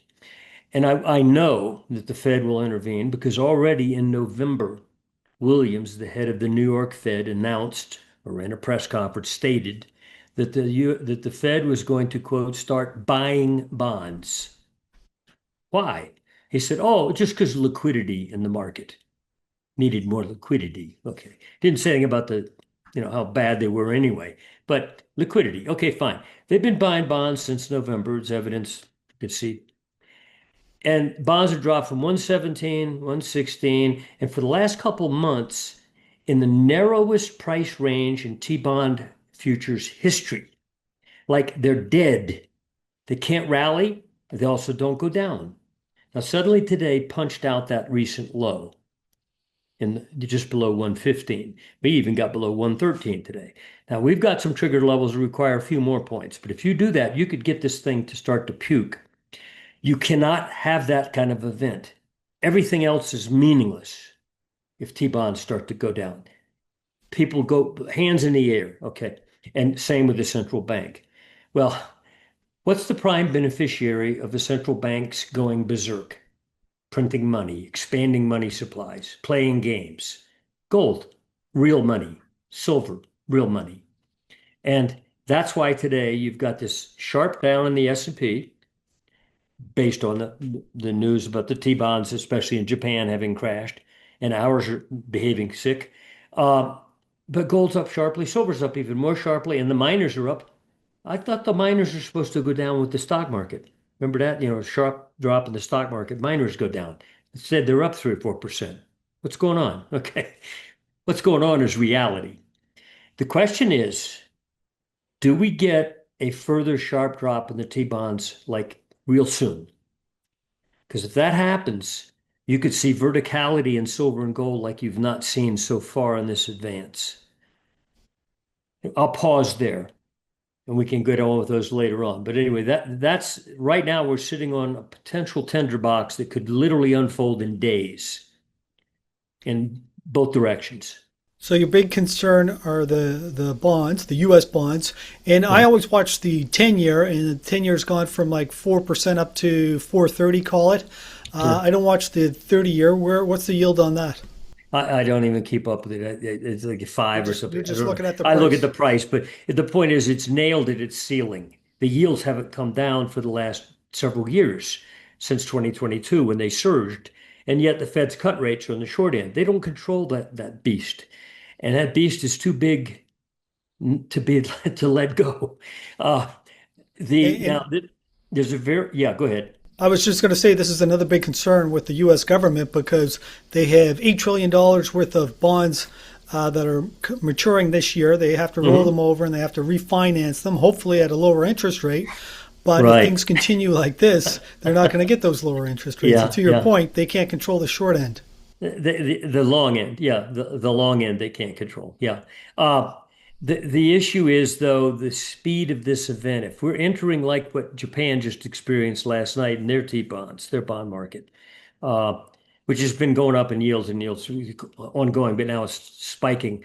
We're starting to if we start to do the same thing, that's like a nuclear event, especially for markets.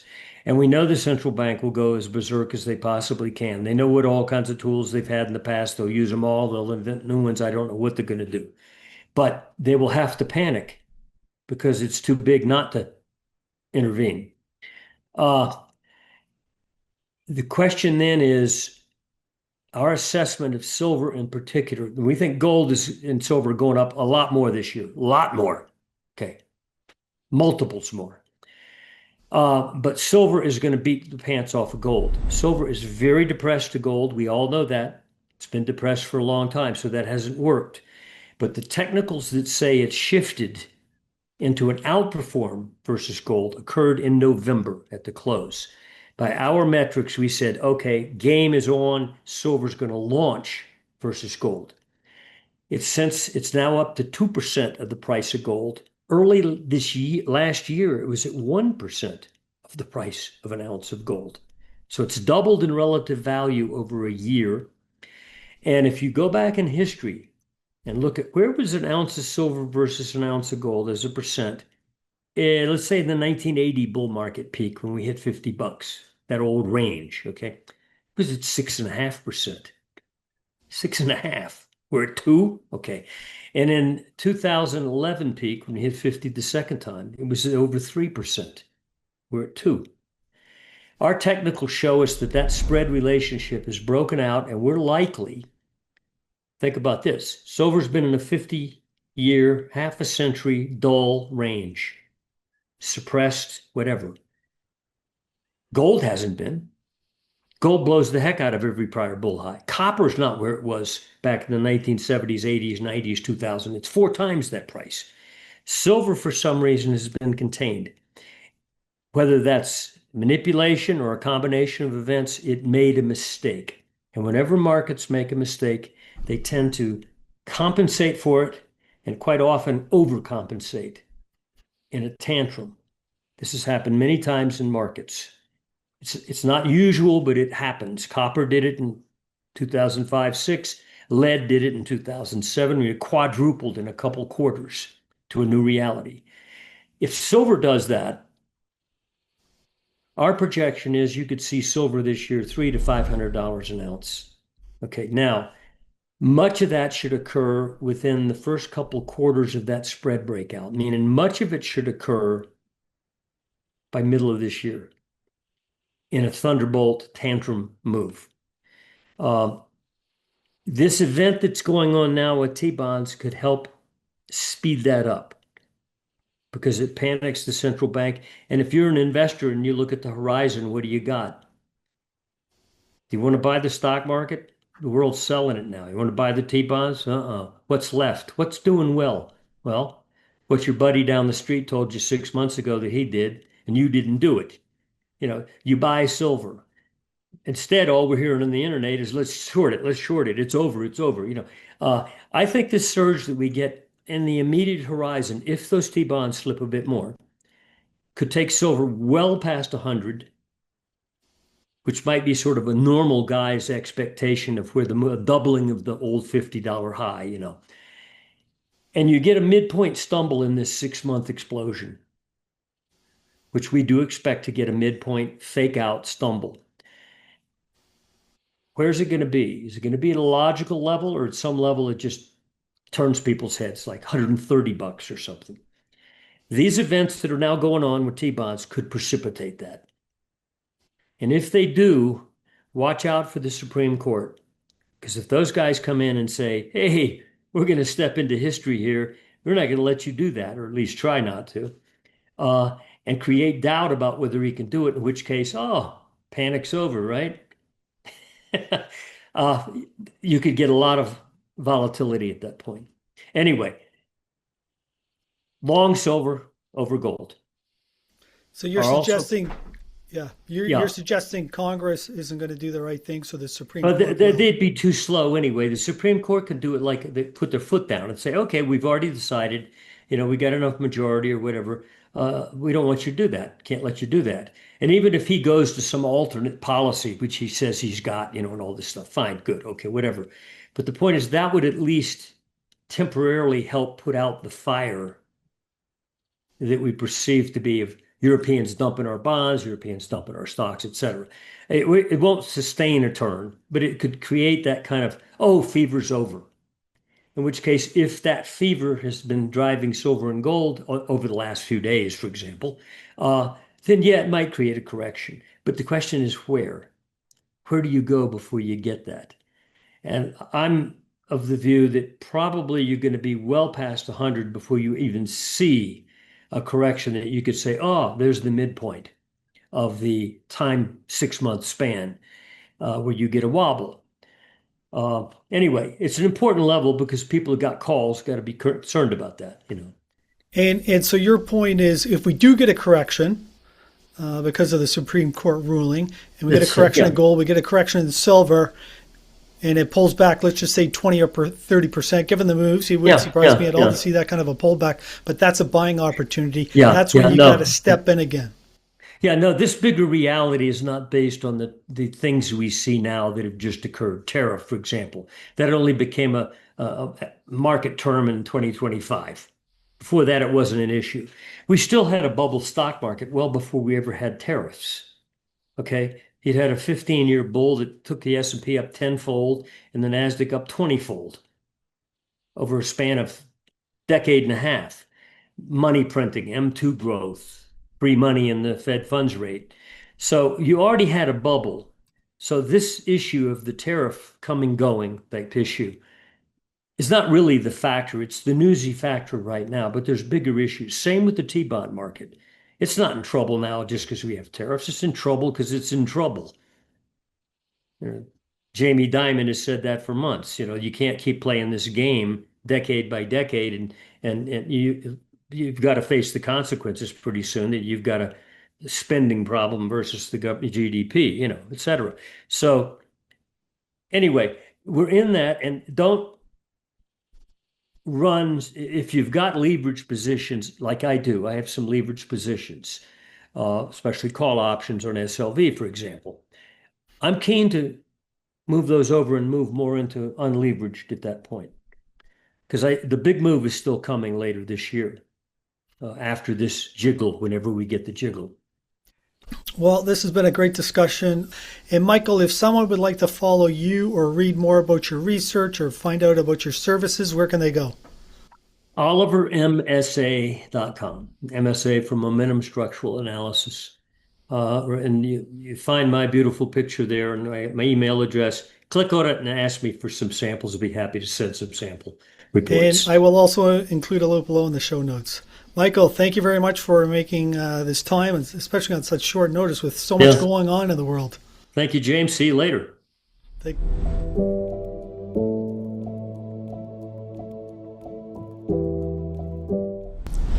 Andrea, thank you very much for joining us today. Kinross operates 6 producing gold mines in 4 different countries, and the guidance for 2025 is 2 million gold equivalent ounces. And Kinross just announced that it's moving ahead with the construction on 3 different projects in the U.S., and this is what I want to spend our first few minutes discussing.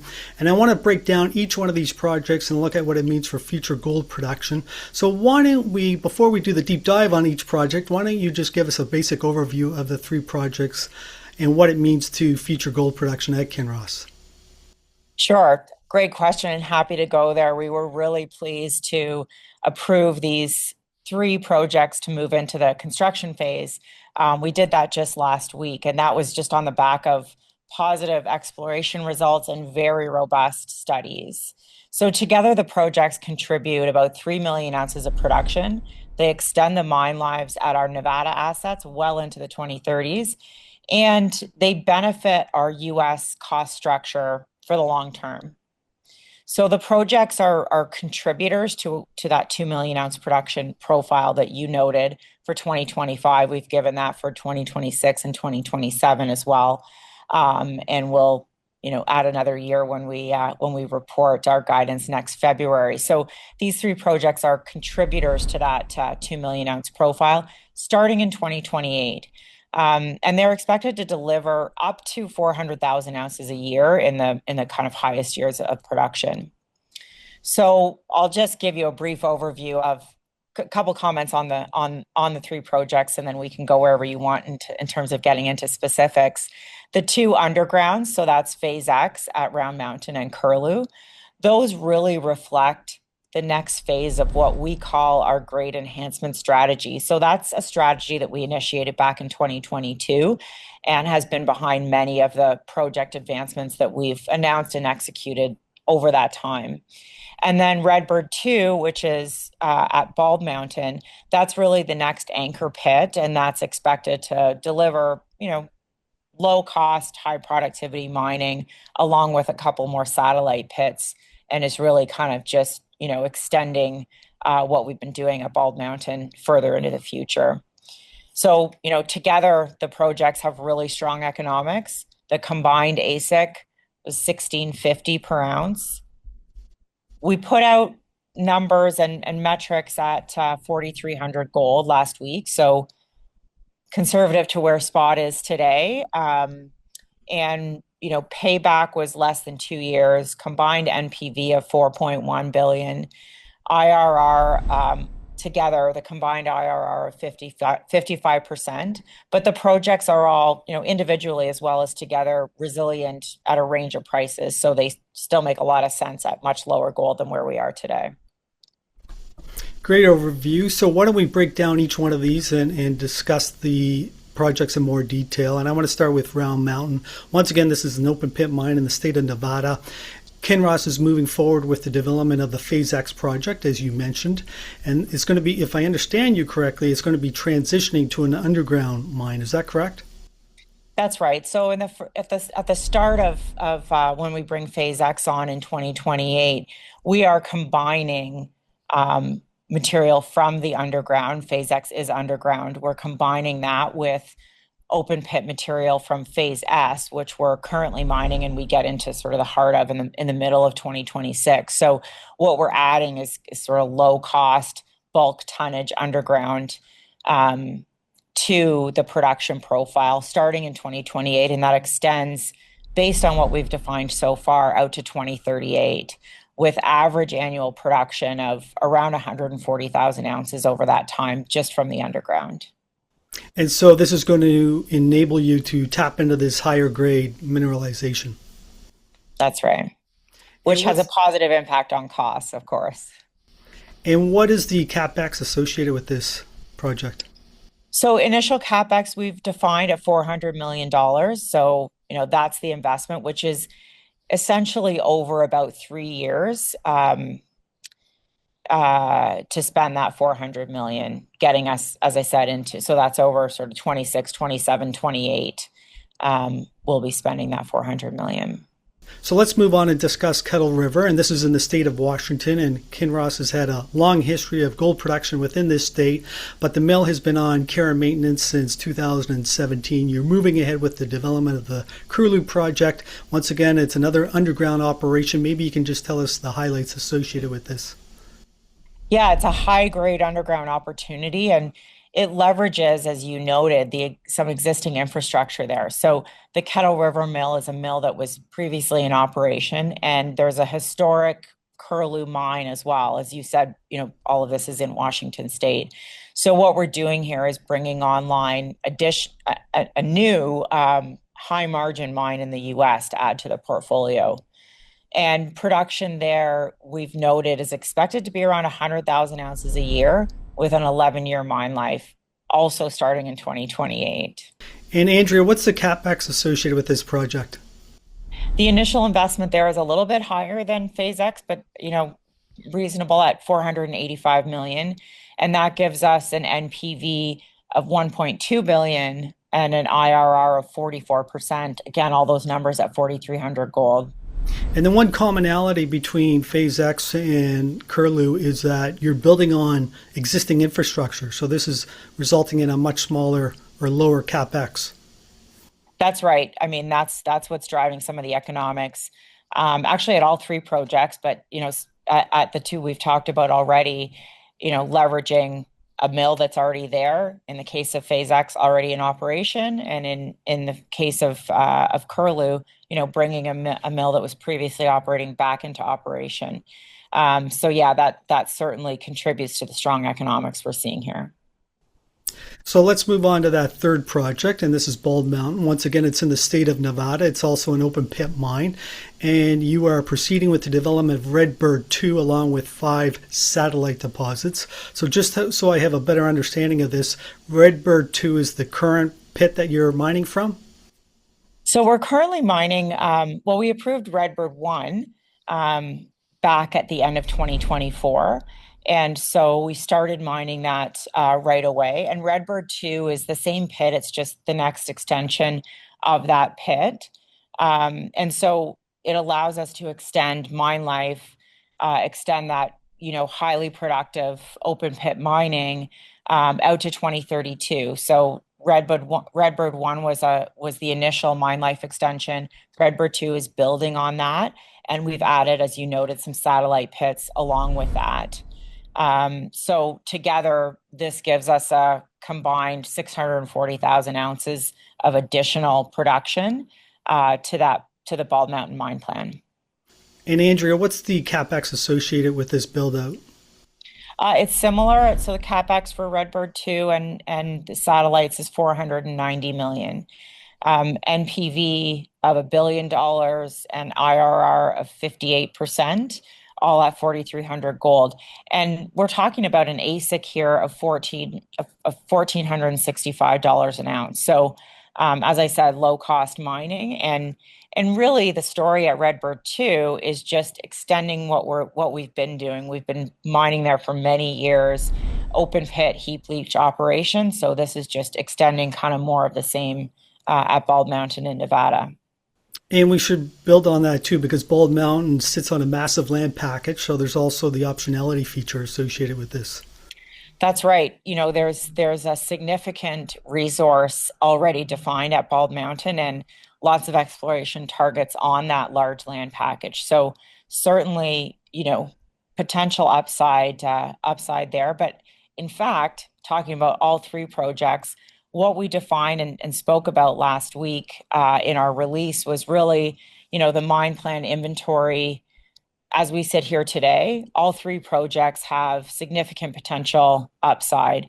And the upside at Curlew and Phase X also would come with lower incremental costs, given we're spending the money for the ounces that we've already defined in terms of initial capex. So any additional ounces would come, at relatively low incremental costs. So we're really excited not only about what we've put out last week in terms of the project approvals, but also the ongoing upside potential at all three. So that's a good overview of what's happening with these three projects and what it means to future growth. Why don't we take a look at your two largest mines and what's happening there, beginning with Paracatu. This is an open pit mine in the country of Brazil, and it produced 528,000 ounces in 2024. What's the latest there? What's new? Paracatu's just really been a strong, stable contributor for us, one of our anchor tenants, along with Tasiast. So, if we look back for the past 7 consecutive years, we've had over 500,000 ounces produced from Paracatu. So it's really just been a great, steady performer for us.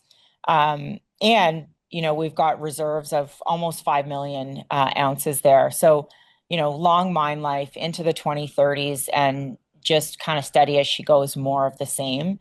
In terms of potential extension beyond the current mine life, we have 3.2 million ounces of M&I resources there. So there is further potential. And in particular, if we're thinking about, higher gold prices. So it's another kind of stay tuned, but we've got enough there to keep going for now into the 2030s.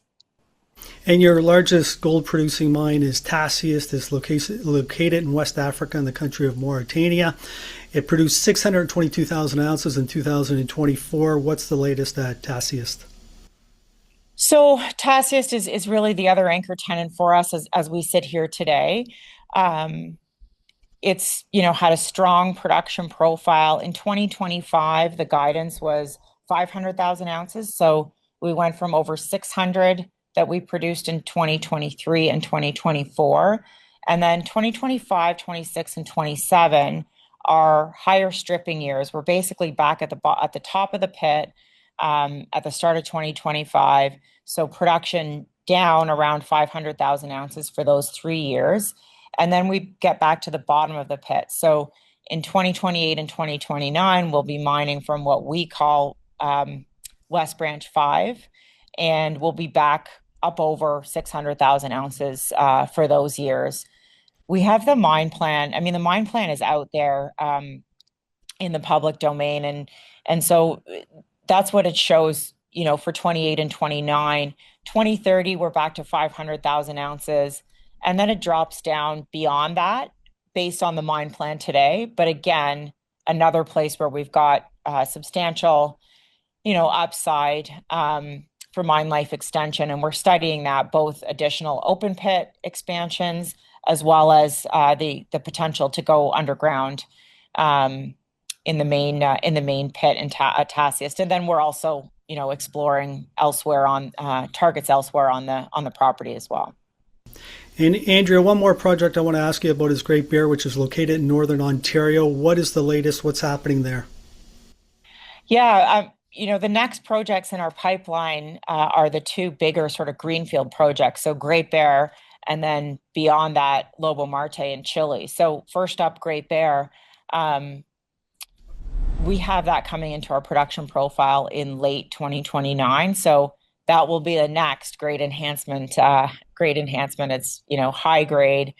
We put out the study last year that shows 500,000 ounces a year at, $800 all-in sustaining costs. So will be a highly profitable mine. In terms of where we sit today, we're waiting on 2 final permits to get underground to continue our drilling. So in what we call advanced decline, and AEX, advanced exploration decline.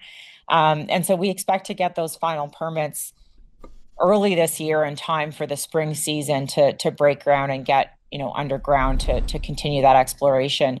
Alongside that, the main project, we're just advancing along in terms of all facets of that project, including the permitting process for the main event, which is a federal process, as well as study work and other advancements. Andrea, why don't we move on now and look at your balance sheet and discuss capital allocation. With gold trading at or near all-time highs, you are creating a lot of free cash flow. How are you going to allocate that cash flow in the coming year? Maybe it's helpful to look back at what we call our capital allocation framework, which we've had in place for a number of years and has really served us well. So we think about 3 priorities and balancing those priorities over time. Number 1 is reinvesting in our business. Number 2 is maintaining a strong balance sheet. And number 3 is returning capital to shareholders. So I can comment on each of these areas and sort of how they've looked in the recent past, and then maybe how we're thinking about them going forward. In terms of reinvesting in the business, our philosophy here is really that, a well-maintained business is a safe and low-risk business.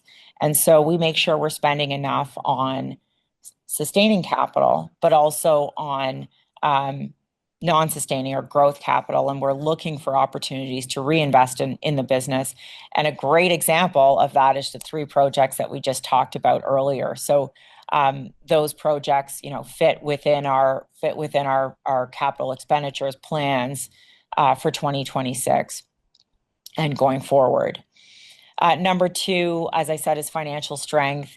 Looking back to sort of mid-2023, we were prioritizing debt repayment. So we repaid a significant amount of debt from 2023 through early 2025. And in Q3, just last November, we announced that we were in a net cash position finally. So that was a great milestone to cross. And I commented on our call last week that we expect to be at $1 billion of net cash when we report, year-end 2025. So that's an excellent place to be.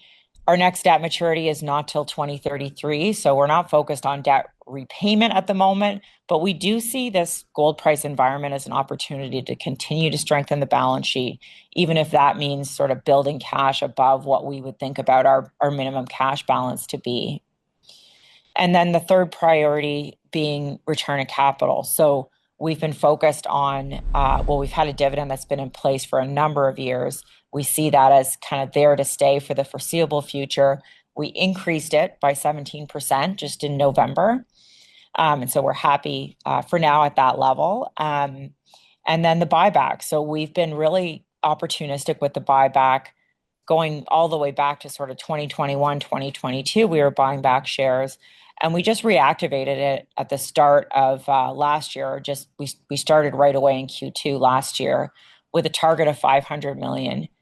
We increased that to 600 million also with our Q3 release in November. And so we executed on that 600 million by the end of 2025. So returning a total of 750 million of capital to shareholders in 2025 and repaying about 700 million of debt in 2025. So if we look forward to 2026, we've already talked about CapEx. So with our release last week, we noted that our CapEx guidance for 2026 will be 1.5 billion. So that's, a little bit more than the 1.15 we spent in 2020, or we guided to in 2025. And that's, that increase is certainly manageable for us and comes right out of our operating cash flow with additional cash available to balance between growing cash on the balance sheet and continuing to return capital to shareholders. Our thinking on that right now is, we'd like to continue with the buyback as well as the dividend. But we'll continue to comment on that, in upcoming earnings calls, with the next one being in February with our year-end results and guidance release. Andrea, that was a great update, and I want to thank you very much for spending time with us today and sharing. You've already provided a lot of detail on what you and your team will be doing in the coming months, but maybe you can just summarize for viewers what they can expect in terms of news flow here in the coming months from Kinross. Sure. 2025 was a great year for us, and we've had a strong start to 2026 already with the project update that we provided last week, approving the construction of those three projects I've been talking about. So looking forward, you can continue to expect news flow on those projects as we continue next steps on them, as well as on Great Bear and Lobo Marte, which are the two more significant greenfield projects that we have coming down the pipeline. On top of that, we're focused on surfacing additional opportunities from our strong resource base. So bringing new projects forward and furthering our mine life extensions. And then on top of that, as we come out next month in February with our year-end results and our guidance for 2026, we'll also provide some comments on where we see capital allocation going this year. Andrea, once again, thank you, and I look forward to future updates. Thank you.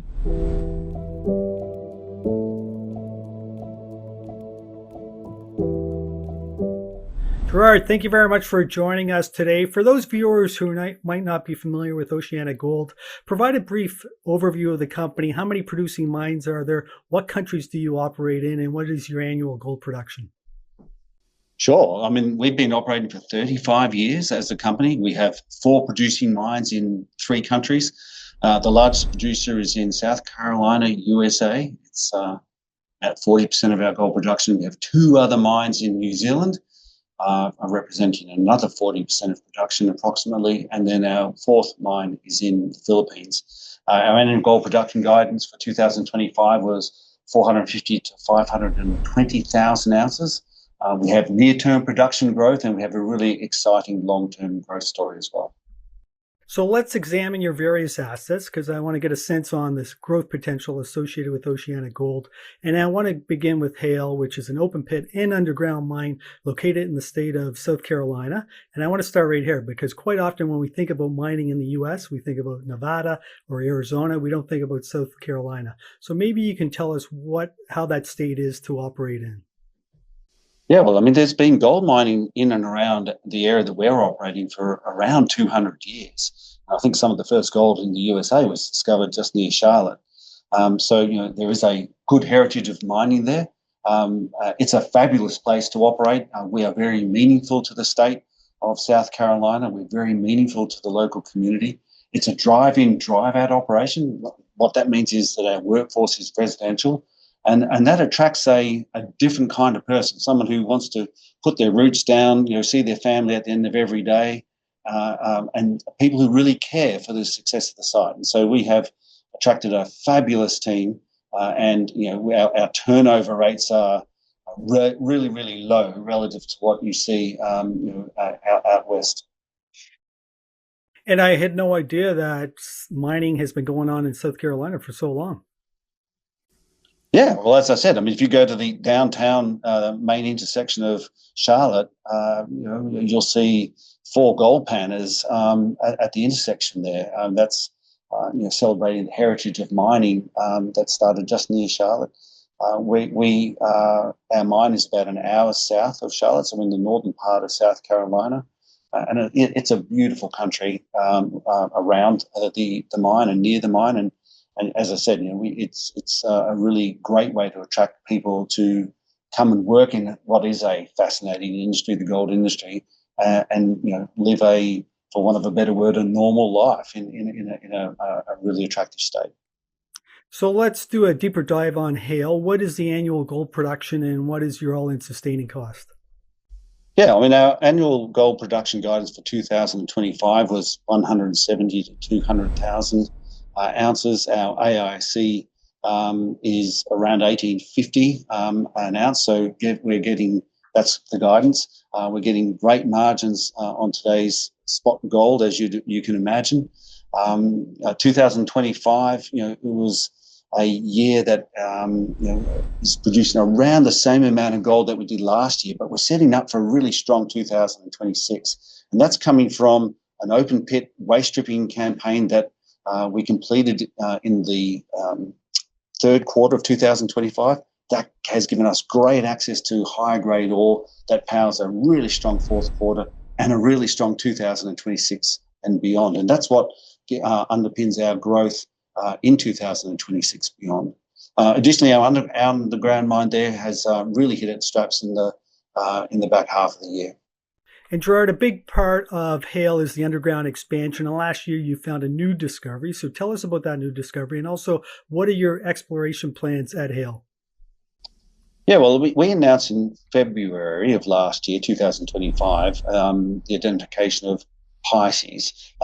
It's a discovery, and it's a discovery that sits between Horseshoe Underground that we're currently mining, and we've had some really fabulous exploration results at depth, really high grades that we put out in 2025. And about a kilometre away, we have Palomino, which we're going to bring into production in 2028. And Pisces was this discovery in between the two. And again, we'll do more drilling on it and look to potentially bring it into the production profile in coming years. And gold mines have relatively short mine lives, and so a big part of extending that is exploration. So maybe you can just touch on that. Yeah, well, we have a fabulous exploration team there at Hale. We spent more money on exploration last year at Hale than we have ever done as a company, and the team there delivered some phenomenal results. We better defined what's under the Ledbetter open pit. That could be a new underground ore source, given the shape and the density of the gold grades there. Horseshoe at depth, we put out some tremendous drill results, extending potentially the resource reserve of it. Palomino is well defined. Pisces is a new discovery. And in September, we announced the identification of a new exploration target called Clydesdale, which sits behind Palomino. So we're really excited about what sits in and around the existing operation. And outside the operation, we entered into an earn-in agreement with a third party to explore a property that's about 13 kilometres away from Hale called Brewer. It's a gold copper porphyry target, and we're going to start drilling that this year. So again, in both the near mine and close to mine, we're excited about the exploration upside at Hale. So we're going to move from the country of the U.S. and move to New Zealand. And I want to ask you about Macraes, which is a gold mine. And this was your very first asset. And why don't you tell us about this mine? What's the annual gold production and what is your all-in sustaining cost? Sure. Yeah. I mean, I attended Macraes' 35th birthday in March 2025. It started life as having, I think, a 9 or 7 year reserve life. And it just goes to show that if you find yourself in a good district, you can find more gold. And that's proven at that. In terms of production, its guidance is 135 to 150,000 ounces for the 2025 year. And we're on track to deliver that. We confirmed that in our Q3 results. And we expect production to be higher in 2026. That's as a result of an open pit stripping campaign that was well executed in 2025. Its all-in sustaining cost is relatively high at around $2,000 an ounce because it's very low grade. That comes with being a 35-year-old asset, but it generates really good free cash flow, particularly at today's gold prices. And in terms of your exploration plans, what do you have planned for 2026? Yeah, well, we have about 35 kilometres of strike, and we're going to put a lot more money into exploration at Macraes in 2026 than we have done in recent years. A lot of the mine planning around Macraes has been done on our reserve price, which for December 2024 was $1,750 an ounce. And there's just so much in the way of mineralisation around there. You can expect that we'll have a higher reserve price this year. We have a higher planning price as it relates to identifying and defining what's economic to mine in and around Macraes, up and down that 35 k's of strike. The next asset I want to ask about is the Dipio. This is a copper gold mine located in the country of Philippines. And I love these copper gold deposits because it results in a much lower cost of production. So tell us about this mine and how many ounces does it produce and what is the all-in sustaining cost? Yeah, I mean, the Dipio is a fabulous mine. And I agree with you. When you have a gold copper asset like this one is a gold copper porphyry, you have the one process that produces two metals and you can generate a lot of free cash flow. And the Dipio mine has long done that since it was built by Oceana Gold. It's an asset that we developed. It's been operating strongly and well since 2013. Its guidance for 2025 was 85 to 105,000 ounces. Its all-in sustaining cost is around the $800 an ounce. And as you can imagine, at the prices that were realised through the course of 2025, it's a strong free cash flow generator. There's also plenty of exploration upside. We have a very supportive local community. We have a very supportive workforce, and there's plenty of upside potential, particularly as it relates to unlocking value through improvements in underground mining. And so you did touch on this, but why don't we talk about the large land package that you hold and also your exploration plans? Yeah, I think we have something like 7,000 hectare area near the mine that we are able to explore on, and we have targets near mine as close as 600 metres away called True Blue. Another target called the Fox. We've been drilling an area called Napatan that's about 9 kilometres away. So there's lots of near mine targets, but also we haven't even defined fully the ore body that we're presently mining from. It's open at depth, and so we're going to put more drilling into that ore body at depth, and match that with a higher rate of underground mining extraction to make even more free cash flow than before. And the last asset I want to ask you about is Waihi. That's also located in the country of New Zealand. Tell us about this asset. Yeah, this is an asset that we bought from Newmont in 2015. It's well and truly paid for its purchase price and plus more. Its production guidance is 55 to 70,000 ounces for 2025, and in the third quarter results, we indicated that we expected its production for 2025 to be at the upper end of that range. We are really excited about how well the assets performed this year, but what really excites us for the long term is its proximity to the Wharekirauponga ore body, which is a high-grade ore body that we put into reserve 12 months ago and represents a fabulous source of long-term growth for the Waihi operation. And that deposit you just referred to, don't ask me to repeat that name, but it's also known as the Waihi North Project, or WNP. How far away is that from the processing or main mine?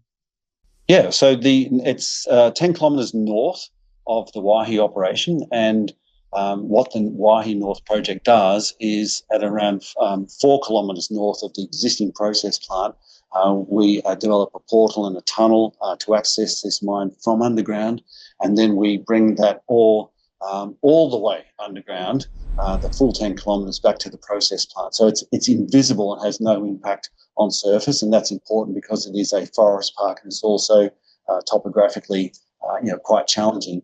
But at the 9 grams per tonne reserve grade that it is, and 17 grams per tonne resource grade that this ore body is, and with the exploration upside that it has, we're really excited about what it can do. And our technical report that we put out about 12 months ago showed it takes the Waihi operation from it's, today's 70,000 ounce production, up to around 220, 250 peak production when the Waihi North project is fully operational, and with plenty of life extension through exploration success beyond that. And you have all your permits associated with this, like you're ready to go and start producing? Yeah, look, the best Christmas present that I've ever received was received on the 18th of December 2025 when the New Zealand government gave us the permits for that project in its entirety. And so, we're really excited. So we're in the first half of this year, we're in the process of mobilising the tunnelling contractor. We're doing the bulk earthworks around that portal that I spoke of, power upgrades, and it's all a really exciting step forward to bring in ore from that mine into our production in the early 2030s. So let's move on now and discuss your balance sheet. And I'm sure with gold well over $4,000 an ounce, it must be very strong. How much cash do you have on hand, and how will you allocate that cash in the coming year? Yeah, well, at the end of September 2025, we had $335 million of cash, and we have no other debt. So we're debt-free, I should say, and 335 cash in the bank. And, obviously with the fourth quarter production coming into the bank at gold prices $1,000 an ounce higher than what we got in the third quarter alone, you can expect a strong fourth quarter addition to that $335 million cash balance.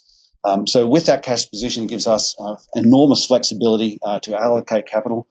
You can expect that we'll do much the same as what we've done in recent years. We'll continue to invest in high return organic growth. We'll continue to invest in exploration that's given us a tremendous return on investment. We have added millions of ounces, about 5 million ounces to our reserves at an average finding cost of around $50 an ounce. We'll continue to maintain a strong balance sheet, and we'll return capital to shareholders. In 2025, we doubled the dividend, and we bought back $175 million of shares. And so that's our hierarchy. Invest in growth that's attractive, maintain a strong balance sheet, and return capital. We're very focused on prioritising shareholder returns, proud of our record in doing so, and we intend to keep doing so. And Gerard, one of the big trends we've seen in recent years is mining companies acquiring assets in the US or Canada. They're moving towards safer jurisdictions. Would you consider acquiring another asset in the US or acquiring an asset in Canada? Yeah, short answer is yes. I mean, we are able to grow the business from the position that we're in now. We do scan what opportunities are available in those markets, in those countries. We already operate in the USA. We're headquartered in Canada, so we believe we have the IP and capability to grow in North America. And as we wrap up, there are many gold producers for investors to choose from. Maybe you can highlight some of the reasons why investors should consider Oceana Gold. Well, we have a strong, low-risk, near-term organic growth profile. We're generating tremendous free cash flow. We have a history of unlocking value through exploration. We have a history of returning capital to shareholders, whether that be via dividends or share buybacks, and we're well positioned to do so. And then finally, we're going to list on the New York Stock Exchange in April of 2026, and we think that will make it even easier for shareholders in the USA to gain exposure to this great growth story. So I was going to ask you about what news flow investors can expect in the coming months, and I guess that's a big one. What other news flow can they expect? Yeah, well, we have 2 technical reports coming out in March. That relates to Hale and Macraes, and that's about 70% of our business. The Didipio operation will put out another technical report in the first half of the year, so we're going to give people a really good line of sight as to the flight path of all of our assets. Given that in Waihi, we only put out a technical report there a year ago, we will advance the Waihi North project, and then as you say, the listing on the New York Stock Exchange. And then finally, we've had tremendous success and regular success in reporting on exploration results that will continue to provide good news for investors. Well, that was a great overview, Gerard, and I want to thank you very much for sharing the Oceana Gold story with us today, and I look forward to future updates. Thank you, James. Appreciate your time.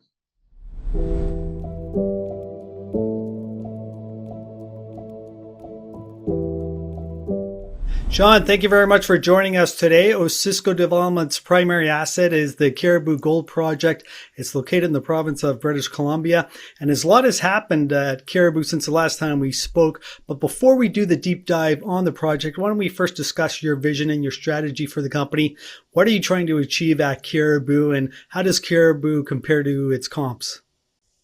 I think Osisko Development is one of those rare assets that I've seen. I've been on a few big ones in my career. That can be scalable, can be a world-class asset, and we're on well along the way, the path of the so-called Lassonde curve. We're coming out of the value. We're in construction now. We're fully permitted. The first phase of this company is to build a 5,000 ton a day mine, which will allow us to produce around 220,000 ounces a year to start. We announced a 70,000 meter drill program last year, so we're drilling on a few more of the extensions, but we have 2 million ounces of reserves, 1.61 million ounces of measured and indicated, and another 1.81 million ounces of inferred. So, we're not shy on ounces. We got lots of ounces, and that's only down to a depth of about 1,000 feet or 350 meters. So things are pretty exciting. We're fully funded. We raised almost $1 billion Canadian last year. So we're, now we were sitting north of $480 million of cash on the balance sheet. And we want to continue to grow this. We think this is a mining camp, and that this is the first of many successes that this property will offer up. It's 1,550 square kilometers. So, we have our next 3 to 4 mine potential discoveries on the trend. So we're dug in, and we're settled into a big project here, with phase one being a fairly small mine at 220,000 ounces a year to get us started, and very doable in our scope. We also have a project in Utah called Tintic, which is now the #1 jurisdiction in the world for mining investment. We're about 40 miles south of Bingham. So we think that that's going to be a pretty big story. And obviously, during the Trump era, having an American asset, not the worst thing. There are 5 previous gold mines that were in production there, and 18 base metal CRD mines. So it's a well-known quantity, and it's got some pretty special part of the earth. And we're pretty excited to see what happens there this year as we get to do some work on that as well. So there's a lot to unpack there, but why don't we do a deeper dive on Caribou? An optimized feasibility study was released last year. Can you just touch on some of the highlights of that study, Sean, including the annual production, the mine life, and also the all-in sustaining cost? Jimmy, this is a starter package, as I said, only down to 350 meters. It's about 4.4 kilometers long, or about 2.5 miles long, that we drilled off with 800,000 meters, or about 2 million feet of drilling.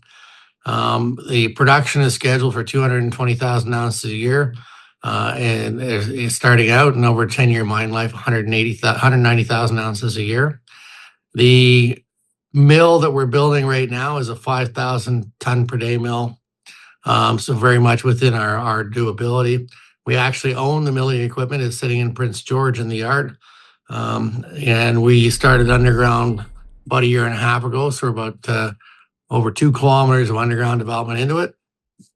And we've drilled the deposit down to about 1,000 meters. So we're averaging about 1.5 million ounces for every 100 meters we've gone down in overall resource. So it got us pretty excited. We have 2 drills turning on the deeper drilling to see what we have underneath the existing deposit. It's an orogenic system, so it goes pretty deep. We've hit it as far as 1,000 meters down, or 3,000 feet. So we know it goes quite a bit further than what we've got detailed drilling on now. And then, with the underground development, we have a capex item of about 881 million Canadian, or about 650 million US. We raised that money last year with a total of $653 million in financings, including 450 million US. From Appian, of which we've drawn 100 million, and then we raised another 200 million in US in straight equities.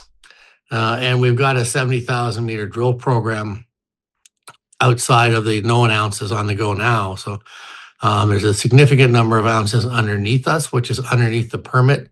So the ounces that we've got are permitted to the depth. We've only drilled off the 2 million, but everything that we find within that permit area is also the benefactor of the existing mining permit. So these are pretty special ounces that we're going to be adding this year with more drilling at depth.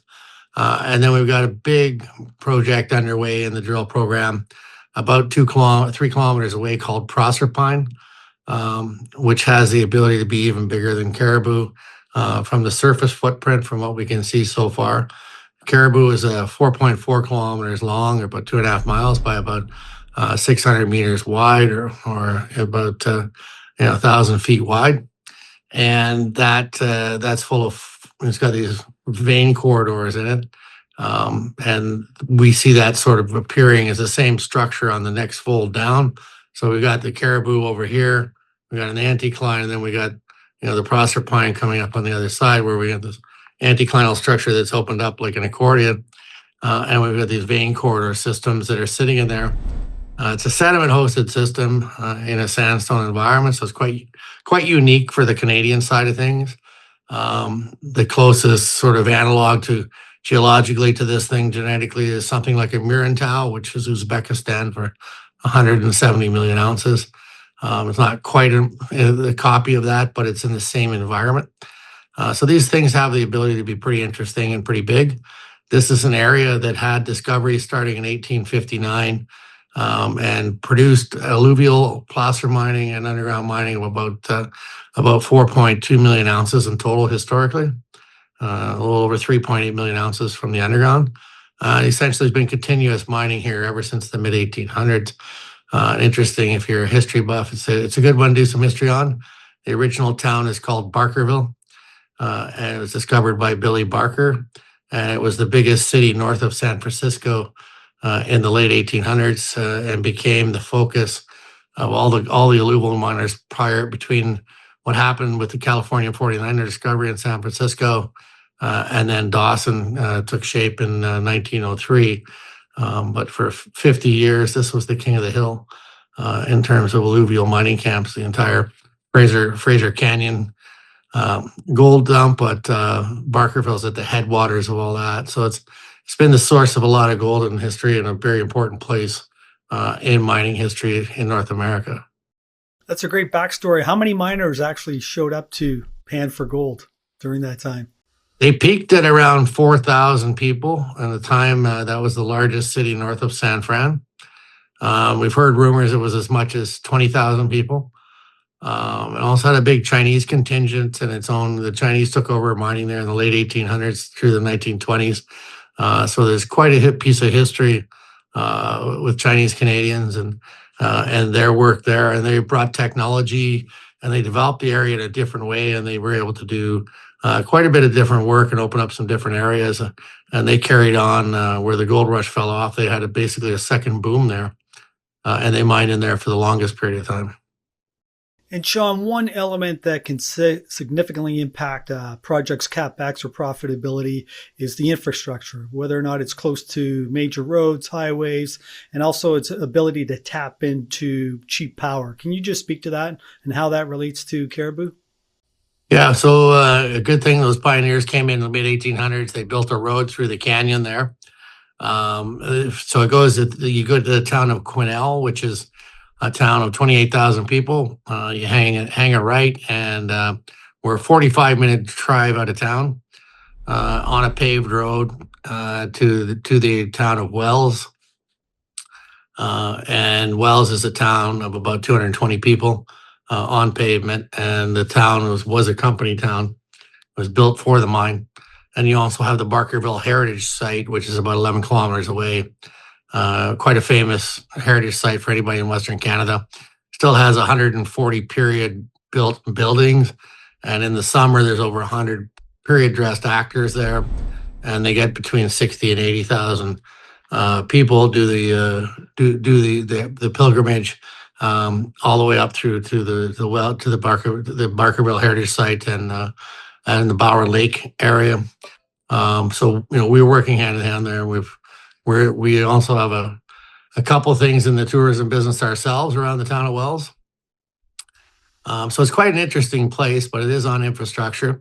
We have 22 megawatts of power from the substation in Quesnel at 6.6 cents Canadian, about 5 cents US a kilowatt. And we're pulling a 75-kilometer long power line in there. So we have green power from Site C, and we're underground. So this is one of the lower impact mines. And we've taken a lot of steps to make this a very low impact site by introducing the ore sorter. And also we produce a gravity concentrate and a flotation concentrate. So we don't have any cyanidation on site. So it's a pretty straightforward mine. We get about 40% of our recovery from gravity gold, which is fairly unusual, and the rest from flotation. So all in all, I think it's a pretty interesting project, and especially for $4,600 gold. We have the benefit of 150 years of work here that went on before us. So we've done a compilation of all that historic work, all those old mines. There's about 140 old mines on the property, different adits and shafts and things, and alluvial mines. And there's still over 100 active alluvial mines, placer mines, in the property area. We're 1,550 square kilometers, about 500,000 acres of mineral claims there. So we continue to work on it. We're continuing to drill, and we've only explored 7% of the known mineralized trend. The overall trend is about 50 miles or 83 kilometers long. The main trend being where we are at Caribou Gold, the Caribou Gold trend, and the second parallel trend called Yanks Peak trend, which is about 30 kilometers. So there's quite a bit going on, and we're looking forward this summer to doing some more scout drilling on some of the secondary targets that we haven't gotten to yet. This land package was originally owned by thousands of different claim owners, and it was consolidated. We bought it with Eric Sprott back in 2015.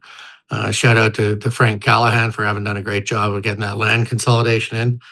But I've never seen anything quite like this, other than last time I had a brownfield site like this was Canadian Malartic, which, as we all know, has worked out pretty well. We had it at 14 million ounces when we sold in 2014.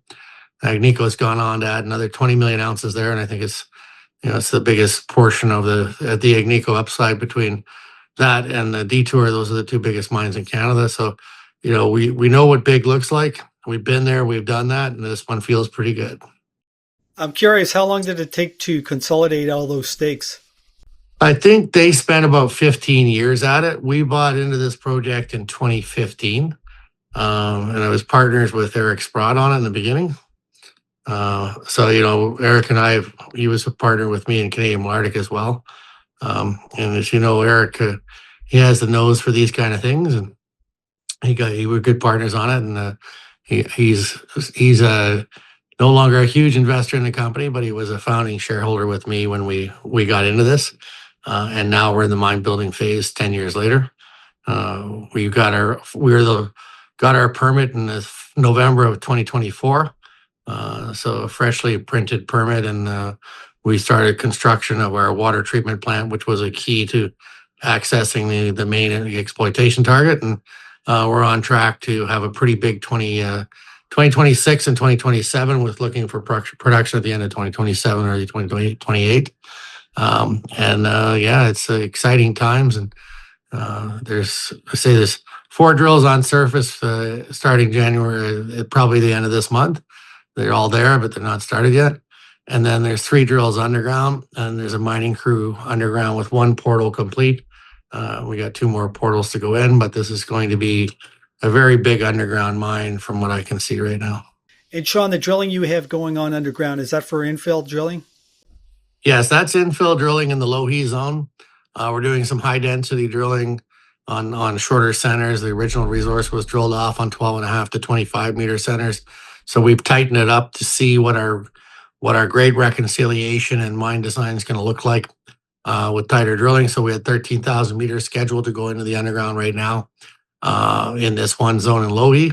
And we'll be announcing the results for that continuously. We put out about 3 press releases on that drill program last year, and we'll have some coming up here shortly. But that's as we cross over the Low-He into the Cow Mountain and into the main port of the deposit, you'll see more and more drill results from the underground, as well as the surface drilling throughout the next 12, 18 months. Actually, I don't think we'll ever actually stop drilling here. Sorry about that. We've got some, we did a rough calculation. If we drilled every target we have on the property, we would probably have about 400,000 meters in the first pass. And then the second would be 5x that. So we've drilled about 850,000 meters here so far, and we've only drilled off 7% of the near surface resource. And Sean, you mentioned earlier that you have roughly 2 million ounces of reserves in the mine plan. Can you just speak to the conversion potential and how much more can you grow those 2 million ounces? Sure. So we've got the 2 million ounces drilled off on surface with the mine plan and developed on that. There's the resource there is the 1.61 million ounces of measured and indicated. We expect the conversion there to be somewhere around 60 to 70%. And then the inferred ounces is another 1.81 million ounces. We expect that conversion to be between 50 and 70%. So we've got the upside here to add between 1.5 to 3 million ounces. I left the door a little bit wide there because obviously with this gold price, I would err on the side of a lot of that will be in the money. When we drilled this, the gold price was $1,400. Last feasibility update we did was April, and that was conservative at $2,400. So today's $4,600, and just before we got on, I looked at the gold price. We were sitting right on $4,600 gold. And of course, that changes everything. And I think the trailing average for modeling now is going to be in the $3,100 to $3,400 an ounce range in Q1. So those are pretty big effects on this deposit. By lowering the cutoff, we pick up significant amount more ounces if we can lower that cutoff down as we get further into this gold price. It's amazing how that gold price has changed just so much in the last few months. Absolutely. Yeah, we're pretty happy that we went through everything we've gone through in the last 10 years. We're in a pretty unique position. We're one of the few fully permitted and fully financed underground mine developments that's on the go. And this is the right market to be building mines in. I think if you look at fully permitted and financed projects in Canada right now, we're in a pretty small group. I don't think you have to take your other glove off to count them. It's a pretty elite group to be in. So I'd say, say to shareholders, this is one of the companies that has run a bit. We're probably sitting about a $1.3 billion market cap today, but the peer group would be, if you look out at something like a G Mining where it was 18 months ago, it's had a great run. If you look at something at West Dome, if we were in production right now, we'd have a similar production of them. They're trading about $3.5 billion. And Sean, the Caribou deposit, as you mentioned, it remains open at depth and also along strike. And you have a slide in your deck comparing Caribou to the Young-Davidson and also LaRonde. Maybe you can just speak to this and why do you think Caribou has the potential to become a mining camp? So if you look at our strike length, it's about 4.4 kilometers. Young-Davidson's an interesting mine. It's has a head grade of about 2.2 grams. And it produces around 175,000 ounces a year at 8,000 tons per day. Our head grade is 3.62 grams. So we're more than a 50% grade above where Young-Davidson is. We're online to produce about 220,000 ounces a year in the early years. So that's one mine. At 200,000 ounces, we have more than double that, 2 million ounces of reserves sitting in the resource. So that's a conversion drilling from underground. So we know where the second mine is here. So the ability to double the mine really involves the conversion of what we call the blue ounces, because the reserves are in our model as the pink ounces. So the 2 million ounces are pink when you look at this website. And then the resource that we've defined is in the blue. And all we have to do to really have a second mine and double potential production is hopefully convert those ounces and then increase the feed that would come from that development. All that's conditional on further infill drilling and speculative in nature. So I am making a forward-looking statement on that issue for clarity. We have not achieved that yet, and the infill drilling that we're going to do over the next 12 to 24 months offers the opportunity for that. So that's why I say like, the G mining one is not a bad analog to look at. They started out with one mining about 175,000 ounces a year in Brazil. They're building their second mine in Guyana. We have the second, potentially a second project right in our permitted footprint. So that's what we're working on right now. And they've gone from about, at our stage, they were about an $800 million market cap. And they're now over $9 billion market cap. So we think that's not a bad one for you to have a look at. It's in our presentation. You can see a slide that shows us G mining, the $9 billion market cap, the West Dome story. It also shows, the leader of the bell is Lundin, which for 400,000 ounces trades at $24 billion. So they trade at about $5 billion per 100,000 ounce of production. West Dome trades at about $1.7 billion per 100,000 ounce of production. And then Alamos, which is a combined production of about 650,000 ounces a year, which is, they own the Young-Davidson. They have a market cap around $24 billion, and they traded about $4 billion per 100,000 ounces. So right now, we're trading roughly $500,000 per 100,000 ounces of production, if assuming that we achieve production right now. So there's, on all metrics that you would look at, it's a very good, it stacks up very good as a comparable that has quite a bit of upside, given people might feel like they missed the gold price. But I think the development story still offers some upside on that. And we're probably the leader of the pack in terms of developers that are going to be here in the coming into production in the near term. So it's a pretty interesting time for me. I've been through this cycle a few times, as you know. So I'm pretty excited about this one, and everything's lined up for us now. We just got to keep doing what we've been doing, and the execution's there, and the drill bit's our friend. So, Sean, you have often said in the past, build it and they will come, and you continue to de-risk Caribou. At what point do you think somebody will come in and knock on your door and make a bid for the company? And I know I'm putting you on the spot here, but I'd love to hear your views. I assume that we're in play every day of the week. This is a fairly rare resource with a permit on it. When you net out our cash and you look at the enterprise value, it's extremely cheap. We'd be trading, the resource itself is, it's 2 million ounce of reserves, another 3.5 million ounce of resource. And the enterprise value right now, net of cash, is about $700 million. So it's still very, very cheap.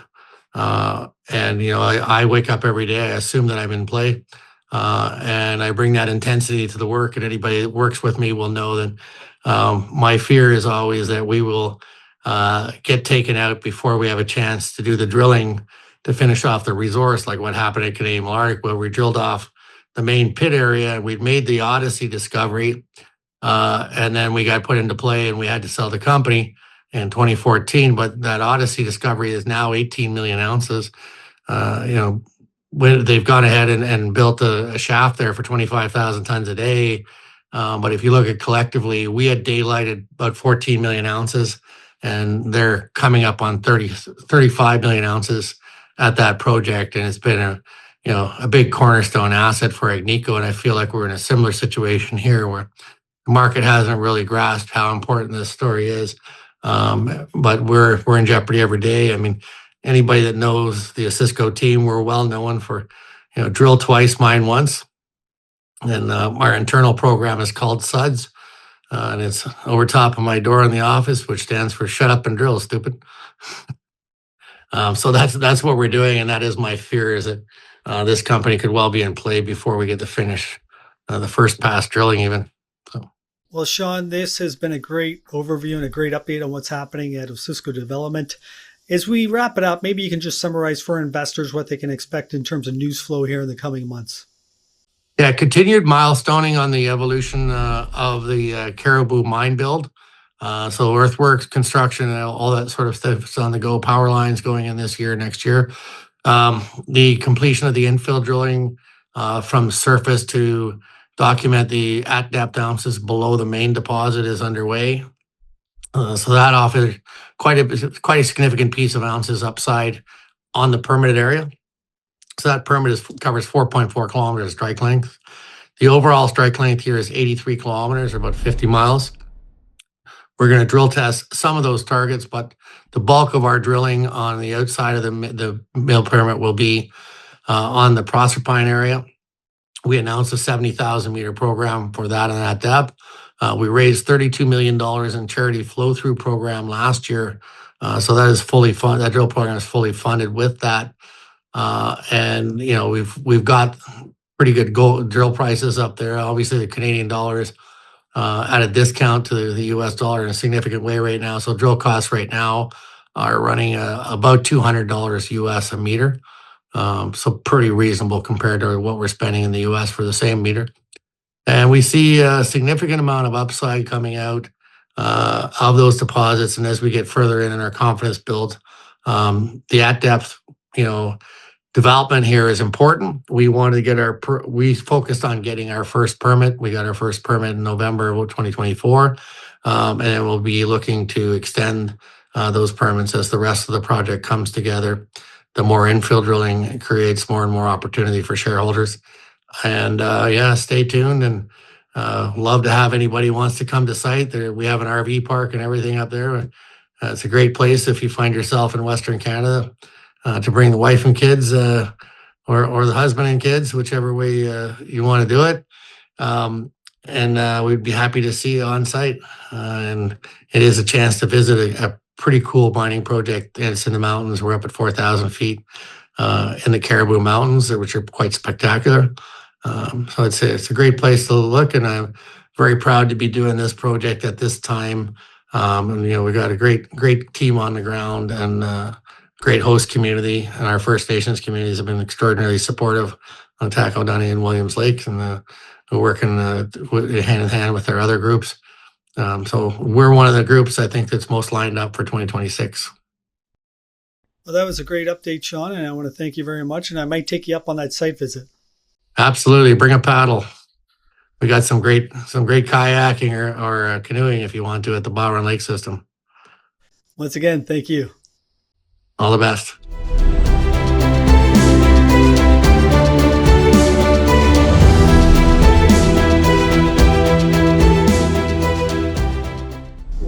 Did you know that 80% of our viewers are not subscribers to our channel? So be sure to subscribe to our channel, Bloor Street Capital, and also hit that thumbs up button and leave a comment below.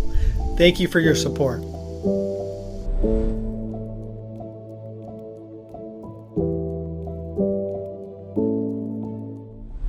Joe, thank you very much for joining us today. You are a market strategist at the World Gold Council. And for those who might not be familiar with the World Gold Council, what exactly is it and what is its mandate?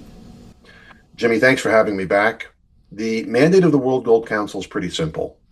As a global organization with offices in China, Singapore, Japan, the Middle East, headquartered in the UK and the US as well, our mandate is to educate and actually work to improve the overall understanding, trust, transparency, and adoption of gold worldwide. All of its forms and in all of the markets where people can actually access it, whether it's in the form of jewelry or in the form of investment. We're really here to give you insight, data, research, help you understand the market. So as you mentioned, the World Gold Council does a great deal of research and it's trying to educate various stakeholders, but I want to look at gold and what's been driving it here in the last few years from a demand supply point of view. And why don't we just take a top-down approach and begin right there. So in 2024, total gold produced from mining was 3,645 tons. Do we know the number yet for 2025? The number is yet to be released, but we are trending towards, because through third quarter of this year, we were hitting record levels in terms of both dollar value and tonnage value. But we're trending towards what looks like it could be yet another year for record demand. And I think what's important about people's understanding of the gold market is that it simply breaks down into four key components in terms of the demand profile. The first is investment. Second is gold as a central bank reserve, asset in portfolios. The third is a very large and historical important market of jewelry and consumables. And then last is industrial use, which happens to be the smallest, but a consistent and ongoing use of gold which averages around 7 to 10% of the overall demand profile. But those first three are the ones that I think are probably the most significant and important to understand when it comes to the gold market. Now, they're all driven by either wealth creation, savings, spendable assets that people can have in their personal disposal, or concerns around how investments might be performing in the market, and then it takes on that nature of safe haven. So over the last few years, where we've seen the most significant and most pronounced growth has been both in the central bank demand profile, adding gold as a reserve asset, and we'll talk a little bit about that. But secondly, an increasing level of interest and adoption, again, of gold in the form of an investment as part of a broader portfolio. Because right now, we have a lot of very interesting things developing around the globe, whether it's economic, geopolitical, or even trade-related activities. These are causing questions, concerns, and challenges for investors to value up their portfolios and really get an understanding of how risk might develop over the next 6 months, 12 months, and even further out.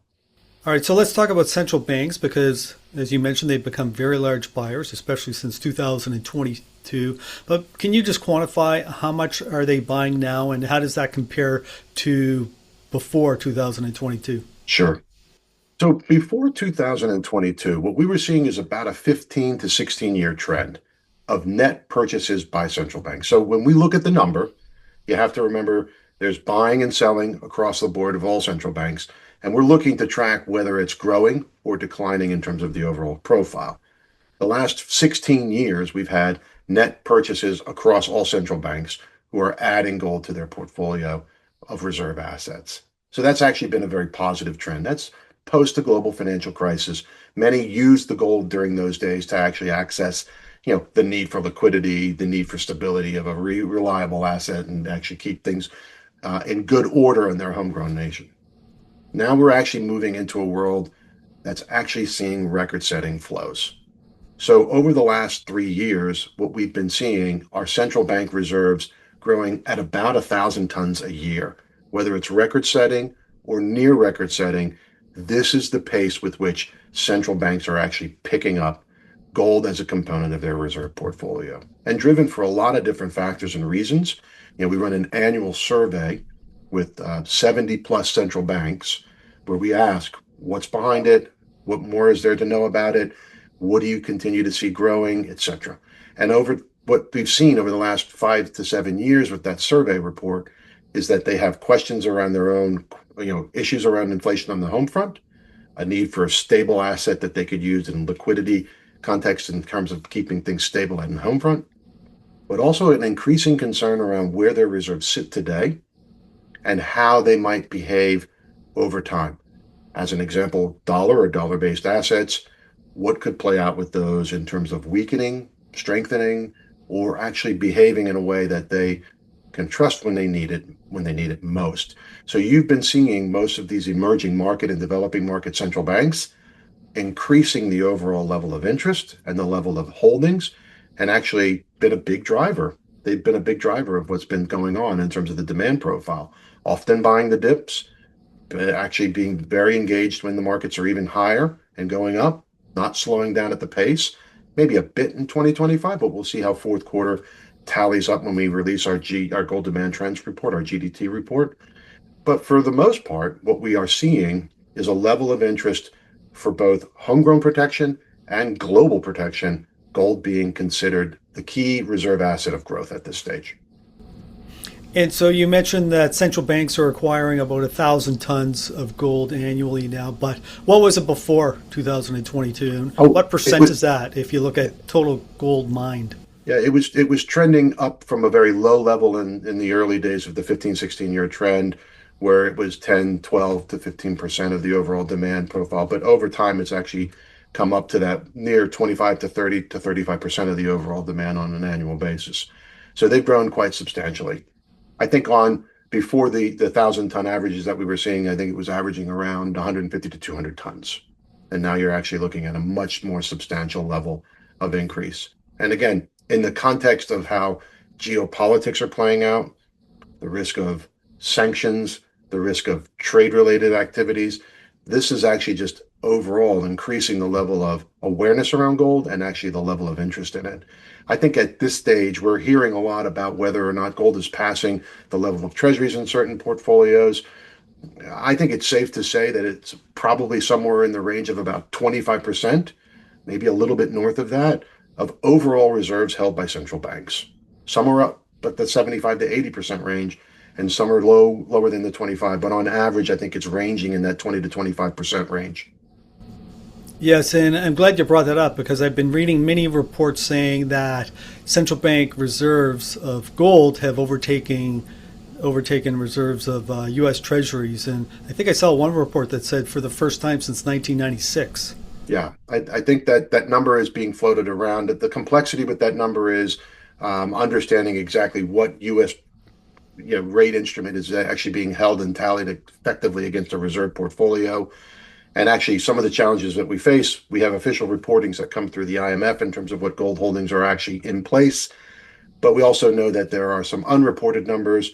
And when you get into the world of central banks and their reserves, it can be a little more of an art as well as a science in terms of tallying up the numbers. What we report out is something that we're very comfortable and confident in.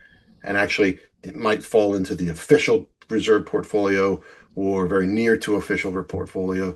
And it's ultimately a moving target. And I think what's important is that reliance on the euro or just the dollar or just dollar assets is actually the trend we've been noticing substantially, which is diversification. And I think that that's the key message for anyone listening to the program is understanding that this level of interest in gold is likely to stay and continue with the central banking community. And you mentioned that central banks have been acquiring approximately 1,000 tons of gold annually, but could that number be significantly higher? Like, are central banks able to acquire gold, or not just central banks, maybe it's governments, able to acquire large amounts of gold without anyone knowing? I think that's a really good question. And actually, the challenge that we often face is the entire physical gold market is over the counter. So we look at the imports and exports for different countries, for example, China. We know the level that's moving in and out of the country at any given point in time. We see what's being reported officially through the IMF channels as official reserve holdings. But nothing is concrete. And often what we find is there are delays in certain information. And we do our best to give a most accurate and complete picture, which is actually probably the best that we can get in the market. We do that in coordination with a firm called Metals Focus. Very strong analysis and research into the reporting and very, very reliable numbers. However, what you're hitting on is an interesting dynamic because if you look at some of the developing nations, how they set up the government control over resources and funds, they often run a central banking portfolio of reserves. They often run investment portfolios. They often run different opportunistic portfolios, and some sovereign wealth funds may be involved in what the government is deciding to do with its funds, but it might not qualify or clarify itself specifically as a reserve asset. But it's interesting because it's in that context that we're hearing more and more levels of interest in gold, levels of gold being accumulated, and adding it to not only reserves, but other different sides of the portfolios. So it's very much an investment that could be earned, owned, and invested in beyond reserves, official characterized reserves, and it's likely to be the case. But in the context of what we try and give everybody as clear a picture on it. But many governments are actually quite open and out in the market talking about what they're doing and how much they're looking to accumulate. A good example is the recent news with Poland, who announced that they were going to go to 20% in terms of their holdings of gold against their reserve portfolio. They quickly got to that level with the price appreciation and their speed of accumulation. They upped that size and now they've upped it again. So these governments are actually active and many of them are actually out there talking about what they're doing. But overall, to your question, definitely yes, many governments could be buying and many governments could be buying through different vehicles like central banks and other portfolios like sovereign wealth funds. Yeah, and I bring that up because you raised a good or an interesting point earlier, is that because gold is so expensive now, let's just say it's approaching $5,000 an ounce, a lot of, especially retail investors, can't afford it. So you only have a very small group that can afford to pay that kind of money especially for a large amount of gold. But I think I'm sorry, what were you going to say? Well, I think that's actually really an interesting thought you have about the affordability of gold. So, what I would say to it is that investors, in particular, or those looking to accumulate gold, it's probably been most impactful in the jewelry context. And again, if you think about the nature of that market, it's a market where fabricators hold stock in anticipation of cycles and moments of the market when things increase and slow down, seasonality, holiday seasons, different auspicious times of the year. So they stockpile the gold in anticipation of those moments. But then they also have to fabricate it into a shape and a piece of jewelry itself, which is not as nimble or quick as maybe an instrument that gives you access to gold in the context of like a financial instrument. So an exchange traded fund, you could have an ETF that gives you the ability for $180 to $200 make an investment in gold. So it's as little as that. And actually, there are also other forms of it that could actually be used. I think that there are many firms that offer online purchasing of gold, and they'll actually digitize it out for you or tokenize it out for you, and they'll give you smaller denominations. So retail isn't really held back from it. What I think retail has to deal with is understanding what size and shape they're buying and understanding that purchasing power. Now, you're right to point out that mentalities take over, and sometimes people will say, hey, it feels expensive. But I think there's a mix between affordability and thinking maybe that the prices is getting up to its highest levels. And I think that that's when they start looking at other assets, maybe silver or something else. And again, you're seeing that play out, right? Where silver in the retail space is actually flying off the shelves, but it's not hindering the gold to be consumed. In particular, in retail, that's actually organized in very institutionally organized ways, where like platforms or aggregators of retail accounts, like wirehouses in the U.S., they can access financial markets and give people plenty of access to gold, and we're continuing to see that, by the way. Another factor that's been driving the gold price in the past year is this formation of stable coins and also gold-backed stable coins. And Tether is the largest such stable coin with over $160 billion in total supply. But it's also been buying gold. And in 2025, it acquired over 116 tons of gold. It's probably significantly more now. But can you speak to that? Has the World Gold Council done any sort of research on Tether and these other stablecoin suppliers? Yeah, I'd say there's a couple of things to take into consideration and keep in terms of thinking about the space. The first is that Tether is one of a number of different organizations that has introduced token access to gold. And what that simply is a digital form of access to the gold market. And we see the total size of that market cap for that token, Tether Gold, at about 1.9 billion. There's a couple of others. PAX-G is another one, about 1.5 to 1.6 billion. But look, these numbers are coming from just like unofficial sources, but what we're gathering is that there's a level of good adoption, but we're not seeing it at the level that you would see either in the futures market or in the ETF market on a global scale. So some level of adoption and some level of success. Now, in the case of Tether, again, this is a company headquartered out of Switzerland doing a lot of different things. They've made it quite clear that they're actually quite interested in not only gold, but stable coins and this whole revolution and evolution of digitization of assets and the transformative nature of the industry that comes along with the technological advances. And I think what they're actually getting involved in, which is owning a lot more gold than what is required behind the asset that they have on the digital platforms, Tether Gold, they're actually interested in owning gold. They're actually interested in the leasing market. They're actually interested in the lending market. They're actually interested in the production side of things because they've even talked about where they're getting involved along those parts of the supply chain. So I think it's a larger interest in anything and everything that could potentially be behind this construct of new form of money or a new form of stable coin or a new way of saving. And I think that their interest goes beyond just offering the access to the product. I think they're actually using it in the context of a broader business application, which is very interesting. Now, it's been meaningful in that it's getting a lot of attention, but I don't think it's been the principal driver of what we've been seeing on a global scale in terms of the overall drive of growth and demand. the investment landscape, which is about 35% of the overall demand on an annual basis, and central banks. That's what's driving our overall growth in terms of the gold price, and that's what continues to be at the heart of it. Within that, Tether's part of it. They're actually investing for themselves, they're investing for their tokens, but they're a component of a pretty large space worldwide. That includes physical markets. And actually, that's what's been driving most of what we've been going through in terms of the overall price appreciation. And trading today, like you said, at 4,600 plus, rapidly approaching this 5,000 number, and literally up about another 8% year to date, mid-January as we do this discussion. Yes, it's hard to believe. So 2025 was an incredible year for gold and the gold price. How do you think things look for 2026? As you mentioned, it's already up 8% on the year, which is a crazy number, but... Yes, so if you look at consensus view on where the price could get to, most analysts in the market who are better positioned to call the price than we are, we have an interest in talking about the demand profile. We lead the analysts to call the price level. Most were talking around 4,500 to 5,000 level, and we're at 4,700 roughly. Call it 4,600 in terms of a stable level that we're holding on mid-January of 2026.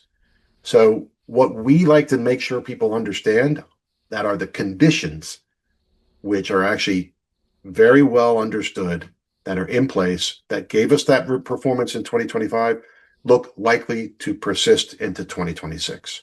So you have questions around the disruptive policies that the U.S. have been actually introducing and implementing. We have 2 weekends in a row where we've had disruptive behaviors that have actually sent investors in particular, and the markets in particular, questioning the value of the dollar, questioning the value of U.S. assets, questioning the future of the economic impact of some of these announced policies that are just, again, very disruptive, but what are they going to mean for the U.S. economy?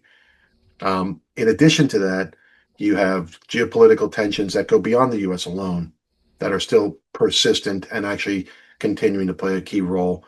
And under all of that, you have an economic condition and a debt level of sustainability that's still in question. Now, the U.S. have done a lot to tackle this down with the introduction of these very unexpected tariffs that was, once the president was announced, he said he was going to introduce it. He's introduced it. Now we're looking at whether or not it's revenue producing or not. Seems to be helping, but it's still a far cry from what the U.S. has to do in terms of sustaining its overall debt level. So that means what starts to get questioned is whether or not bonds and equities and other risk assets will perform as we want and expect them to, when the ability for this debt to be pushed into and cycled into and held by investors around the world starts to be questioned. So I think that undercurrent of economic condition, debt sustainability by the U.S. and other nations as well is still out there. This is all adding to risk and uncertainty and questioning whether or not risk assets are at a point where they need correction. And I think that's going to persist throughout 2026 for sure. So on a conservative estimate, we think that a moderate level of growth will likely be achieved, but it's very difficult to call this market. And actually right now, if we continue at what we're seeing in terms of this pace, we could be on record for seeing another very strong year for gold. The only headwinds that I think that we would likely face, and there are some hints of this, is the U.S. economic conditions, particularly coming out stronger than maybe we were expecting. Maybe we do have this economic landing that we're looking for. Maybe we do have a strengthening of the dollar and a rate environment that's more favorable and risk assets that hold water. So that's our headwind right there, is risk assets, economic conditions performing better than expected. But for now, we still see an interest in particular, an interest on the institutional investment side for diversification. And that's why we're going to continue to see a strong support for gold, even if it slows down a little bit over the course of the year. Yeah, you are certainly right. There are a lot of cross currents, and this is what makes financial markets so interesting. Well, this has been a fascinating discussion as always, Joe, and I want to thank you very much for spending time with us today. As you mentioned, one of the things the World Gold Council does well is providing a lot of research for investors to consume and learn the benefits of gold, and looking at it from a supply-demand point of view. If somebody wants to access this information or this research, where can they go? They can find it at gold.org or goldhub.com. That's where we produce our quarterly gold demand trends report, which I would encourage everyone to take a good look at because that gives you a picture of where and how people are actually consuming the gold around the world. We also have monthly production on gold market commentary as well as ETF flows and anecdotal color that we will share on central banks, jewelry, retail markets, and even in response to certain market trends and activities. For example, I just published a blog on what the likely outcome and impact could be on the gold market if the Supreme Court comes back and makes a decision that the president stepped beyond his powers to implement tariffs. So a little bit of color there is a good example. Some other color on the supply side, which we haven't talked very much about, but suffice to say we've got a lot of data on that as well. And you also have a podcast. If somebody wants to listen to that, where can they go? We most certainly do. Unearthed. I co-host that with my counterpart in the European market, John Reed. We'd love for people to take a listen. We cover everything that's timely and interesting on a monthly basis for the gold market and have featured segments that we do regularly over the course of the year talking about growth areas, interesting market updates. We're about to put a piece out on China. I would encourage everybody to take a listen, considering the significance of China and the role it could be playing, not only on a geopolitical front, but in the gold market for 2026. Joe, once again, thank you. Thanks for having me, Jimmy.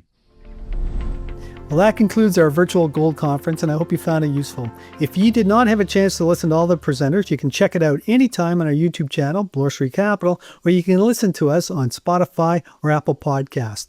Don't forget to hit that notification button to be kept up to date. We have some amazing content coming out here in the next few months. I want to thank you very much for your support, and good luck in the markets.